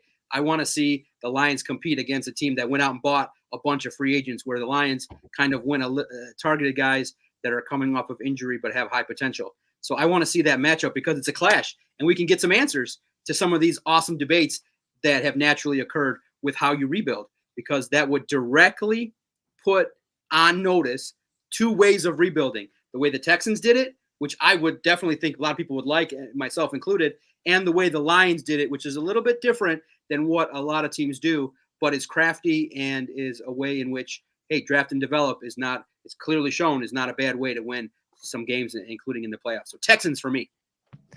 We got Donkey Kong up next. He says, Doc, how many hooker packages per game? Depending on how you take that question. But come on, what are we thinking, Doc? Yeah, Donkey Kong, how many hooker packages per game? You want him you want him in the goal line near the end zone to be able to take it in and handle business? Maybe four packages a game, right? Each opportunity. That the other great part too is if he stays on the roster this year, imagine if Hendon Hooker is the touchdown guy, Hooker tush push. Tush push. I like that. Great opportunity for the Lions to score with a more athletic guy near the red zone. So 4 to 5, why not? King Horse says, how much of an impact do you think bets can have moving forward? Man, the people they just love bets, don't they? Yeah, they do. They love them. Okay, I hate to burst your bubble, guys. We're talking to a reporter, and we said, "Oh, that's number 95. It looked a little bit smaller than we would have expected." So you look at it and you say, "Oh, it's kind of tough. It's going to be tough to me for Betts to make this roster. It's going to be tough. I think he's the 53. I think he could be a guy you develop. First and foremost, you don't typically see 29-year-olds at rookie minicamp. So he's getting acclimated and things like that. But look, it'd be a great story. Canadian football sacks don't necessarily translate over to. Are you sure, Doc? I'm sure. CFL stat. Listen. You could tell me, educate me. Who's the greatest, defender coming from the CFL that lit it up? I don't think he's better than. I don't think he's better than James Houston. I don't think he's better than Davenport. I don't think he's better than Pascal at this point. But hey, preseason will give him the chance to fight to earn a spot. But that's an uphill climb. And, I just think that, look, Betts is going to be the camp darling. And he probably is going to be the guy that if you were to have the Hard Knocks feature the Lions, you pump him up to the highest degree if you're a producer. And then, unfortunately, Dan Campbell's got to be like, I'm sorry, you don't make the team. Don't like to hear that, Doc. Yeah, I'm sorry. I have a friendly wager on that one there. So no, I don't think Betts is going to make the 53. If he does, then he's going to have himself quite the preseason. I think he's going to have King Horse a minimal impact. We got last question here from Patrick. Patrick says, Doc, does the golf signing strengthen MCDC being a player's coach, having him locked up now? Yeah, it's a great question. I look at it like this. I don't think it strengthens it. It definitely gives the organization a shot of positivity that, hey, they reward their guys that handle business. But to me, I'm more of a hardball guy. I would be like, Jared, great. We're still paying you $30 million. We don't have to give you an extension. You could look, I would dangle the carrot out there if it were me. I don't care what the outside world thinks. I know I can get talent. I know I can pay whoever I want. I would say, Jared, look, you win the Super Bowl for us this year under the contract you already have. You're guaranteed $65 million. I'll give you a 10-year deal for $600 million. I'll guarantee it all. If you win the Super Bowl, you don't have to do anything. You just, hey, you can be the highest paid guy plus $1 no matter what. I'll pay you $60 million a year for the next 5, 6, 7, 8 years. Throw it out there. You could have done it a different way, played a little bit more hardball. But look, that's tough. You would take a lot of heat from a lot of fans and maybe even offend Jared Goff, who, to me, Brad Holmes gave away leverage by just going out there and saying he's earned it. He's the best. He's the you know what I mean? You got to kind of sometimes in a negotiation kind of bring the price down a little bit and throw out there, yeah, Jared's a great quarterback, but in some key games, we need him to step up. Nothing wrong with saying that. He would agree with that. So I would be a little bit more of a hard-nosed general manager, maybe take on a little bit more unpopularity from the fans. But no, MCDC, Brad Holmes, they are two individuals that are easy to like and admire. And to me, they've been nothing but fair. You perform for the Lions, you get paid. You don't perform for the Lions, you get cut. And that in and of itself has been different from past regimes where they would hang on to guys far too long that you would say, these guys can't play. And Brad Holmes doesn't do that. If you don't contribute, they are quick to move on and get someone to replace you. Booner? No, all right, we're good. All right. Yeah, I'll do it. We appreciate that was you, a good John. answer. I had a question, and then I think the golf stuff answers it. So okay. All right. I didn't ask a golf question. I'm the golf guy on the show, but everyone got asked Doc the golf question. So I'll save mine for next week here. All right, Doc, you're a legend. Okay, wait. Okay, now it's my turn. All right. What question would not be negative to Jared, but would make him think and maybe give an answer that would be legendary where he'd go, oh, I never thought of that. What could I ask Jared about as soon as you said that earlier, I already thought of one. I want to know, I don't think anyone's asked this yet, but he's been on two really good football teams with the Rams. He went to the Super Bowl and now this team. I want to know what he feels like the differences are and kind of the elevation here with those two teams compared to his Super Bowl roster before in LA to this Super Bowl contending roster now. I don't know if that's a great question, but that's the first thing I think I would ask. It's positive. It's positive right there, Doc. Yeah. It's a narrative.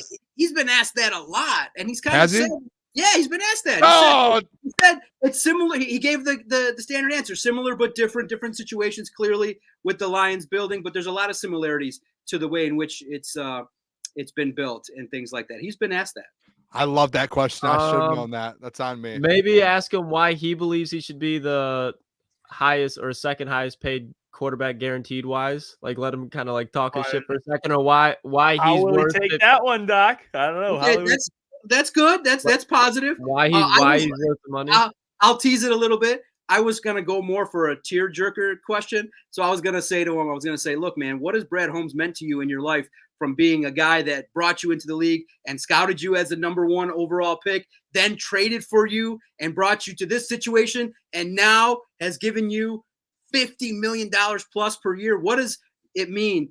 What is the relationship that you have with Brad Holmes means? And I wonder if he would talk and try to be professional and would break down. So I think that's going to be asked, no doubt about it. Because man, if someone paid me that much money and 170 million guaranteed, I'd just start crying. Just be like, oh my God, this guy loves me and believes in me and took me out of a dumpy situation and built a team around me. That's the ultimate sign of respect. Brad and look, guys, Brad Holmes has also hitched his wagon to Jared Goff. If this doesn't work, Brad's going to be on the hot seat, same as Dan Campbell. So I've got another one. The relationship with Brad is a key one. And someone's going to ask it, no doubt about it, probably before I even open my mouth. I've got another one. You should ask a question about the fans of Detroit, what the city and the fans mean to him. Yeah, because he hasn't really talked about that since this run. Maybe a little bit, but there's the Stafford thing where Stafford went at the fans a little bit. I think you get, hey, Jared, what do the fans mean to you in the support? Everyone changing your name. Now you got this deal done. I think that's a good one too. Yeah. Now, if I wasn't, under the watchful eye of PR, I'd invite myself to the bachelor party. I'd be like, look, Jared, you want to have an A plus bachelor party? You invite the DOC. There will be legendary stories told with your budget, Jared, and my brain and entertainment savvy. We would have the night of our lives, and we would lock down the phones, and it would be the best bachelor party. It would involve some golf in the morning, some evening activities. We would probably shut down Hockenson nightclub in Vegas. We'd shut down any club that would let us go with 20 people deep, and maybe we could even film it for future release for some entertainment purposes. But I think that Jared Goff's bachelor party has a chance when it comes out. Probably more golf and a little bit more subdued. I think me in the mix there It would add a lot more entertainment to what would come to the Knock off some tequila. I have to agree. Get back some tequila. Knock back some tequila. Doc has the fireball handled. Yeah, right? yeah. He's bringing the fireball. Don't let the DOC get loose. Yeah, listen, we could you just plant some stories like this was the most expensive bar night in the history of everything. Just show fake receipts of like $200,000 in drinks, and then say you covered it. Say you covered it all. The DOC. Yeah, I covered it all. My guy got it all. It'll be a good time. It was on me. Jared was the highest paid line ever. It was on the dock. Yeah. Guys, you got to think about it. That guy's got the greatest life. Kristen Harper is going to be his wife. Sports Illustrated supermodel is going to be his wife. Going to be married. I got to ask you this: do you think he's got a prenup? Do you think you ask a gal like that? Oh man, you're Jared Goff. Do you ask Kristen for a prenup? Hey, a risky scenario. That's a question you ask him. These days. I think you ask him that. To me, I lock that up for sure. I'm like, look, prenup all the way. I don't care about guarantees and love and all that. This is business. And if we got a residence in California, she gets half. So I'm like, you come into this with what you came into it, and that's that. Or a situation in which we don't want Goff playing till 46 because he's got to pay off a situation with an ex. Those things that can derail the second half of your career. That can be a big distraction. Yeah, that's you know what? That's not a Doc question. That is a DOC question. Just go up and be like, listen, man. Listen. You got to lock that up. Listen, those ticket prices. Could you guys technically, if it goes down like that, if they get divorced, those 40 to 60% ticket increases could be funding Kristen's Peruvian lifestyle and all the places. I don't want to pay for her trips that she's taken to Bali and Maui and all those things she does to shoot. I don't want to pay for that. Well, this comment, at least he's not with the Rams. At least he's not with the Rams. He's getting married in Michigan, not California. I'm sure it's in California. I'm sure. No, he ain't getting married in Michigan. He ain't getting married. I mean, well, make sure you sign. Make sure you get married in Michigan. All right? Yeah, sign in Michigan. Yeah, he's got sign in Michigan. Sign in Michigan. Yes, marry in Michigan. Yeah, honeymoon wherever the hell you want, Turks and Caicos, but sign that thing in fucking Michigan. All right, Doc, we appreciate you so much. Legend. Check out Doc's work. He's been grinding. Multiple articles are already out about the schedule. You can check him out. All Lions, Sports Illustrated, and he hosts the Detroit Sports Podcast, which is available every single Thursday. Correct? Every single Thursday. Absolutely. Every Thursday it drops. And we'll catch you next Wednesday, my man. We appreciate you so much. Appreciate you, Doc. I can't wait. Let's get hyped. 13-4 potential Super Bowl. Let's go. Lock in, Doc. Starts now. Yeah. Let's go. Let's go. There you go. And he's out. The him leaving every time he has the one liner and then boom, he's gone. Yeah, he drops a bar and he leaves. Start now. Boom. Vanishes. I didn't know the Doc golfed. We might have to bring the Doc on the golf course with the boys. That'd be fun. Oh yeah. We'll bring some tequila. I'll be the best caddy you guys ever seen, especially with some tequila. Mm-hmm. Wow. That's my caddy right there. Mm-hmm. Yeah, I don't know if you want I drive the golf cart all day. You guys golf, I'll drive the golf cart. It's fine. That works. Hey, I don't know. I think you might be more qualified than I am to play. I don't think so. We'll see. Yeah, I'm not gonna lie. I saw both of you golf at the things that we used to go to. You guys both suck. But yeah. Never really been a golf guy. Water's wet. Get out there and hit it on the green. To be honest, dude, we did like one of those outing, not an outing, but like we were in that league at, what was it, 5 iron? The simulators? Yeah, and it was me, Braylon, Jeff, and Lucas, and it was just me and Braylon the whole time. Jeff and Lucas would just go up, and it was at a point where we were like, boys, you're just holding this up at this point. Like, we're trying to win. We're trying to win this league. We're trying to stay in this league. I don't got it in the bag. Golf is not in the bag. Golf ain't easy. They don't got the reps. Once they get the reps, Gentry's got me and Lucas on the right path. You know, once you get the reps, but you don't have the reps yet. It would be nice to get the reps. I just like you talking disrespectful to my caddy. All right? Not disrespectful. First of all, teaching him the game. That's why he's the top golfer in this panel. All right. First of all, Klotz. Gentry. Well, I got left out of there, so all right. Now I'm on Team Boone, I guess. Yeah. Jeff, you know what? You're not just my caddy. You're golfing with me too. If Gentry just looks at Lucas, if he only looks at Lucas as a caddy, Gentry, no, me Gentry, and you. You do your Tiger job. Woods, you golf. You do Tiger your Woods. job, Gentry. I'll do mine. You golf, Hey, I caddy. That's the role I want. We You can do even your do job, teams. I'll do mine. Jeff, let's go, brother. Come on. Hey, lock in. Over here. Yeah, Oh, you're missing. Look at these guys. Hey, Boom. Gentry, Lock we in. just ain't statues. We don't need They to do walk that in. dumb shit. We're already locked in. We don't need that already shit. had multiple team bonding. See how trips right now. fast they You guys turned, are- Jeff? You see how fast they turned? That was This is fast. how just being confident and locked Hey, in. That I was sense fast. insecurity. A little We bit of don't- insecurity, Boone. That A was little bit of fast. insecurity. Oh, for sure. Insecurity is doing a fist Klotz, bump. I don't and want to missing play. it. I just want to drive the golf cart. Look how You know insecure why? that is. Hey. Because there's no insecurity. I know who I am. I know my limits. Golfing, it's above the limit. Go for a run. It's fair. Get on the gridiron. Even Hey. some pickups. I'll lock down all three of you. You know Hey, it. All three Real of you know dogs, it. real dogs, they figure out a way how to do everything. Hey, Hey, Yeah, by just the way, put it hey, there. Boone, they can have the green. They ain't sniffing the pool table. Oh, we'll dominate them in pool and darts. Hey, bro, talk about ball darts at real the quick, pool Jeff. table. Who's Yeah, the go best ahead. dart- Have the who's the- fucking dartboard, dude. Who's the best Go, dart go. player you've ever You- seen? you That's can you, have it. Boone. Who's the That's best you, dart Boone. player on this show? That's you. You haven't seen me play darts, Boone. Oh, I don't need to. I'm the best there ever was. Or ever is. Doubt it. Hey, fellas. Doubt it. Well, according to some here, I will not name Jahmyr Gibbs. Might be the best running back in the league. In Brad Holmes spoke Top on two it. Rich Eisen. He says, and Rich asked him about Jahmyr. I don't know if Lucas fed him that question potentially, and he asked about Jahmyr, and Brad says they want to give him more carries, but they do have David Montgomery. They do. He does love the 1-2 punch, but he is aware that Jahmyr has a lot of talent, and he's going to have to get more carries. So it was kind of a middle answer, but also admitting that they have to get him more involved. What do you guys think? This sounds like to me, Lucas. They didn't just forget about the man that Mike named the most underrated one to him. You can, and I agree. But I also, and I sent it to you guys, the future MVP candidate of 2024, CJ Stroud. He was like, they asked him. It was him and Micah Parsons sitting down. He's like, if you could build an offense, who would you build? Put Devontae Adams on the outside. He put Tank Dell, obviously, because that's his guy in the slot. And then he put Jamar Chase on the outside. Guess out of all the running backs in the NFL, who he picked?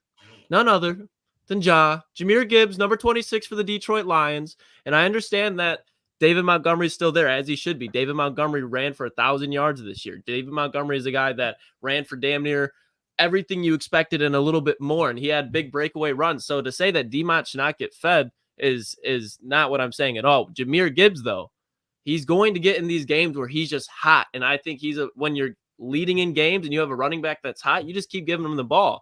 And at the same time, that's also helping Monty. That's keeping Monty fresh because Monty also deals with injury issues as well. He's done it his whole career. That's not a knock. He's just an in-between the tackles type of running back. So that's going to happen.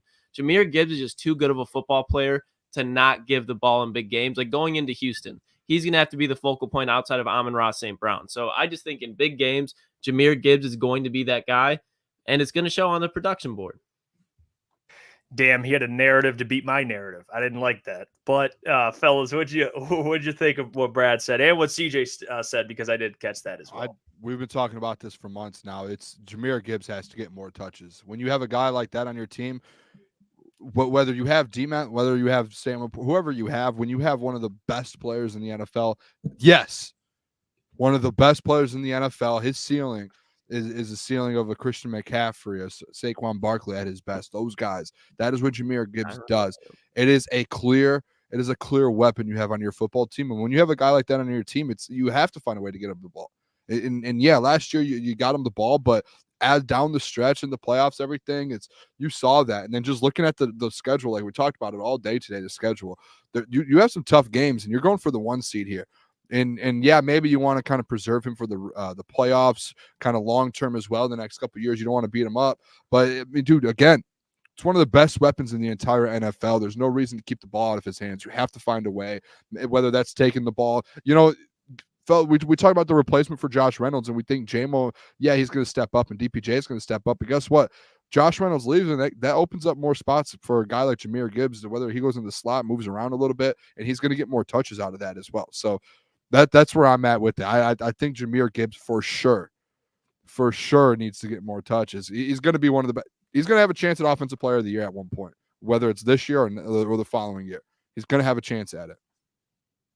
I do, and as I am the biggest Monty fan on this panel, I do still think Gibbs needs a little bit more touches. And Booner, that's what I was gonna say is the catches. You can get. I've been clamoring for it. Him and Jameson Williams. You got to find better ways to get them both involved in the passing game because those two are weapons. But I still do think you need to keep it honest. You need to keep giving the ball to Gibbs or Monty and whatnot. And you need to switch it up in the red zone because Monty was so dominant. You can't just keep feeding Gibbs in the red zone. You just got to keep it honest with those running backs. They are better as a pair. You can't single one out and leave out the other. They need to be, like I said, you need to keep it honest with those two. Hey, look, before we go to mailbag, I'll say this. All right. I'm not arguing with the talent. I think he's very talented. What I'm arguing with is I don't think Ben Johnson is going to just go away from Dave Montgomery to the extent to where Jahmyr can have like an all-pro 1,300-yard season. That's where I think he could be. Maybe it's no, go on. I just think about like Mark Ingram and Alvin Kamara. Like they were a great duo for 2-3 years, but then it ended up being the Alvin Kamara show. And I just think that's going to happen with one season. It's been one season. Alvin Kamara has been dominating the NFL before this year for a good 3 seasons. He was stride for stride production-wise with Christian McCaffrey. No, I'm saying you've had David for 1 season. I know, but I'm saying David's on a 3-year contract. So he's probably going to lose a little bit of production and volume this year, and then it's going to go the same way the next year because Jahmyr's going to get better. So after that year 3, it's going to be, I think, the Jahmyr Gibbs show. They'll probably sign somebody. Obviously, they'll replace DeMont, franchise. I don't know what they'll do with them. But for right now, like, it's just one of those things where it's like you spent the 12th overall pick on him. Everyone on that team knows. And Ben Johnson, yes, he's excited to use DeMont, but you don't think he's excited to draw up more plays for Jahmyr Gibbs because Jahmyr Gibbs 100%. Is one of 3 players that can do what he does. Jeff. It's just one of those things where, yes, it's I hear what you're saying, Mike, where it's very useful to use him, but I don't think they're in a position where they have to use David Montgomery in the red zone. Like you can't not give it like you watch Jahmyr Gibbs, especially in the back end against the Raiders, the Vikings, the Broncos. You watch those games.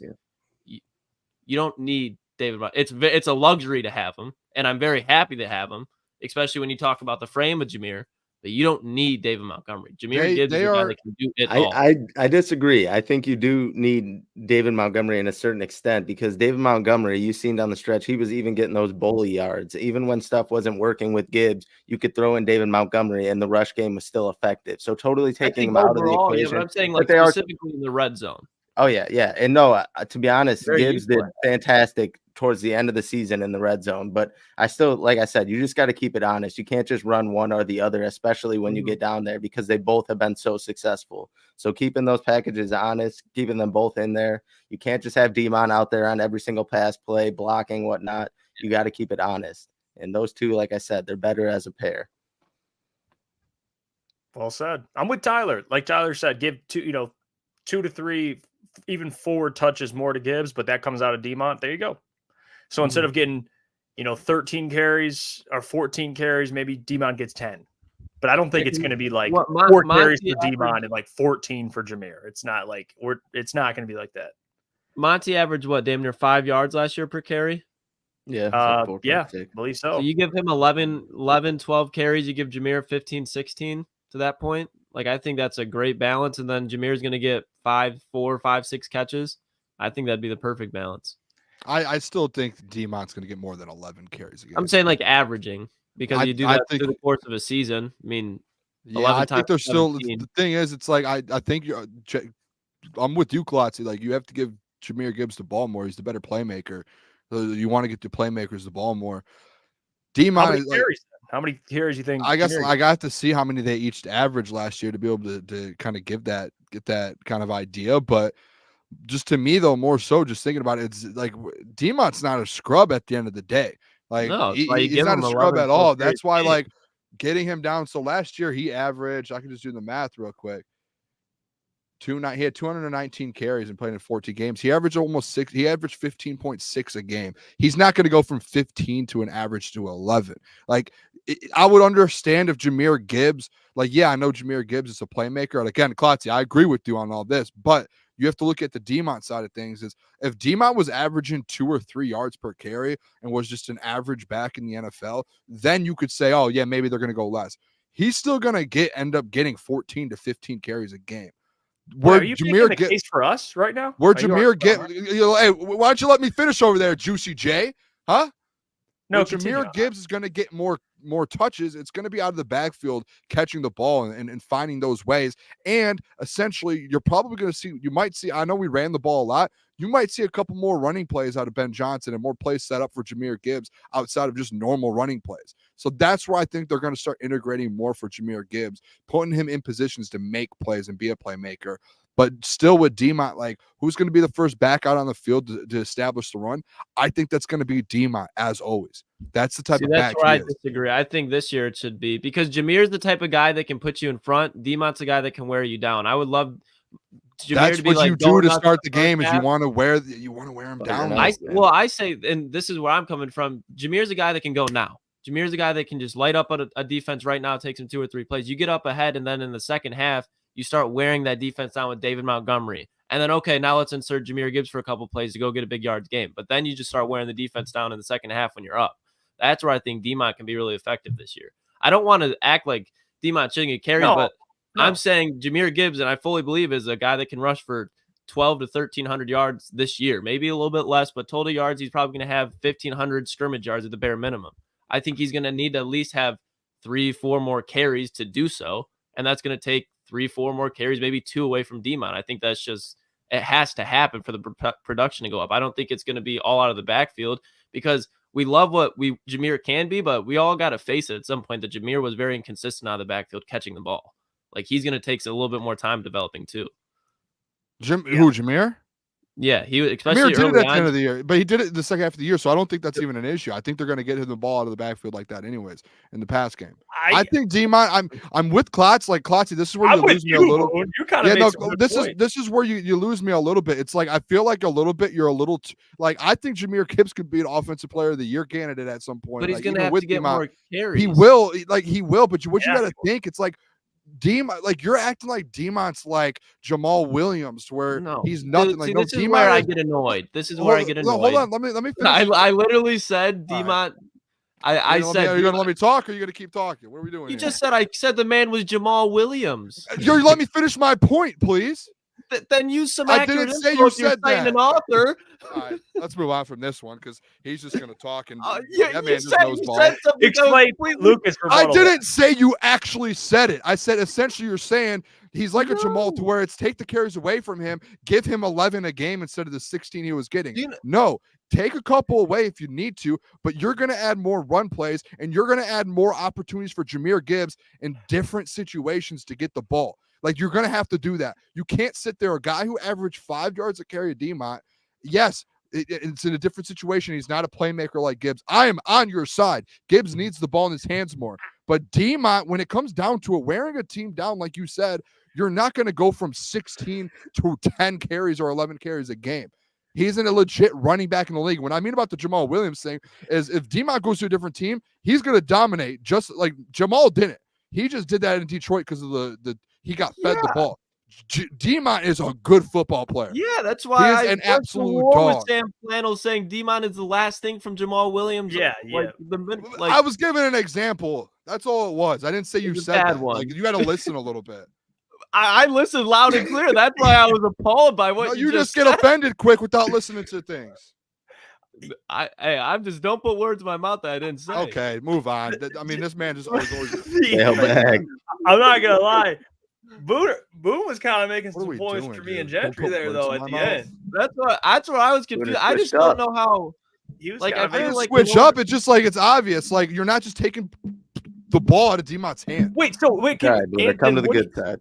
So you think you're going to find a way to get Jahmyr Gibbs the ball more. Yes, you're going to. You lost a guy like Josh Reynolds. He's going to get more touches. You can't, you're going to have to find a way to integrate him in the offense in different ways. Whether it's throwing him in the slot, whether it's screen passes, whatever it is, you have to find more ways. I just think it's hard not to run him more, man. Like, they're gonna run the ball. Right. You're still getting Demont the ball. Yeah. All right, let's get the mailbag. ETN mailbag. Which team do you want to beat the most? Should we stay outside the NFC North? Because I feel like we're all just gonna go NFC North teams. No, I'm going. I want the Cowboys, man. I've Yeah, got my I number was one gonna say the team. Cowboys. I would say the 49ers. Niners. I feel like the Niners got to be one. It's like Maybe I'm that's just like salty that's how like it the ended. like you just got like your heart broken Yeah, by them. I I mean, want to yeah, beat the I'm- Niners in the playoffs. I want we can kill off This is Dallas. In the personal. regular It's a season. side quest, Yeah. Klotz. It's a side quest. I want to take out. I want to go to Jerry's World and whoop ass. That's what I want to do. And then we'll. What about you, Booner? 49ers. All right, Jeff. You don't get to skip this question just because you're controlling shit.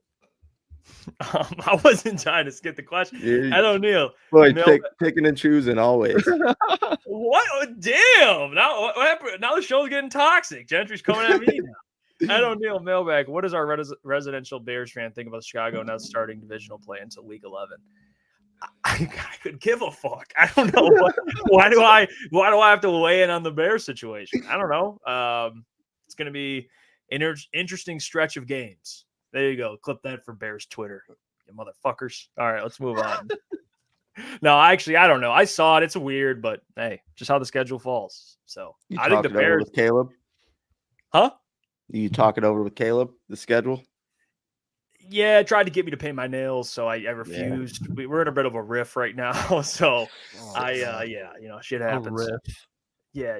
All right, let's go. Let's go to another question. Here, Gentry, you pick it. Oh, You fuck open up the off. can of You worms. just went now out you of keep order on going. purpose. Now you're gonna call me out. Oh, okay. No, I see it. Oh, another one. Patty Grimes, Mailbag. Will Jeff be a Lions fan again when the Lions beat his Bears? Yes, I will always be a Lions fan because I have them beating the Bears and Thanksgiving, which I will not be in attendance to my knowledge at this point in time. Booner's already made it very, very clear. I'm going to have to remain in a location where the fellas know where I'm at. I'm not at Ford Field. You're with me. So, yeah, after Thanksgiving, I'm going to be very happy. And I think that Caleb Williams will be humbled on Thanksgiving. So it's just, hey, won't get to eat that turkey leg. So, what are we doing, Gentry? Yeah, you gotta get it loaded up. Now we shook. I got you. There you go, Jeff. Jesus. What brand, Mr. Detroit City Mailbag, what brand of purse do you think Caleb is bringing to Week 1? Oh, fuck, I'm going to be honest. I don't really know, like, purse brands. I don't know. What's it expensive? Okay, here's something I can say. Mr. Detroit City Mailbag, what color do you think Caleb is painting his toes? What? Oh, God. No, I'm not even weighing in on that. I don't. No. No. Keep those toes in the cleats. I don't want to see any feet or toes. Mr. Detroit City Mailbag, do you think Caleb will cry Week 1 when he loses against whoever the fuck they play? Go, baby. Potentially. No. I don't think he'll cry Week 1. I think that's very early. I think that'll be more of his first playoff game. Maybe lose. Maybe he cries. So, yeah, not Week 1, but he will cry at some point, most likely. Yes.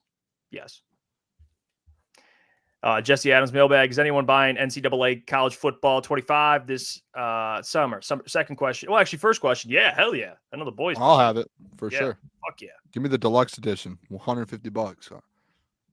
Oh yeah, bro. Second question. What's more likely going to happen this season? JMO 7+ TDs or Branch 5+ interceptions? I'm leaning JMO, fellas. Yeah, 7+ TDs is more better odds than 5+ picks. Sure. In my I'll take opinion. JMO. I'm gonna go like JMO. Just on the 5+ really picks. You have Kirby, who's gonna get like 4. You know, he could get like 3, 4, maybe 5 if they're possible. They move him if he stays at safety, there's a good chance. But if he's in the box, obviously he'll probably have he'll have some interceptions. There's no doubt. But I feel like he's gonna be just in man coverage and he's doing his job, so they'll throw the other way. Yeah. And I don't think that they know who Branch is. They probably try to avoid his ass, to be honest. Let's all the Caleb questions, man. I see. Mailbag, who is all your favorite Dan Campbell type players who are non-Lions? Max Crosby.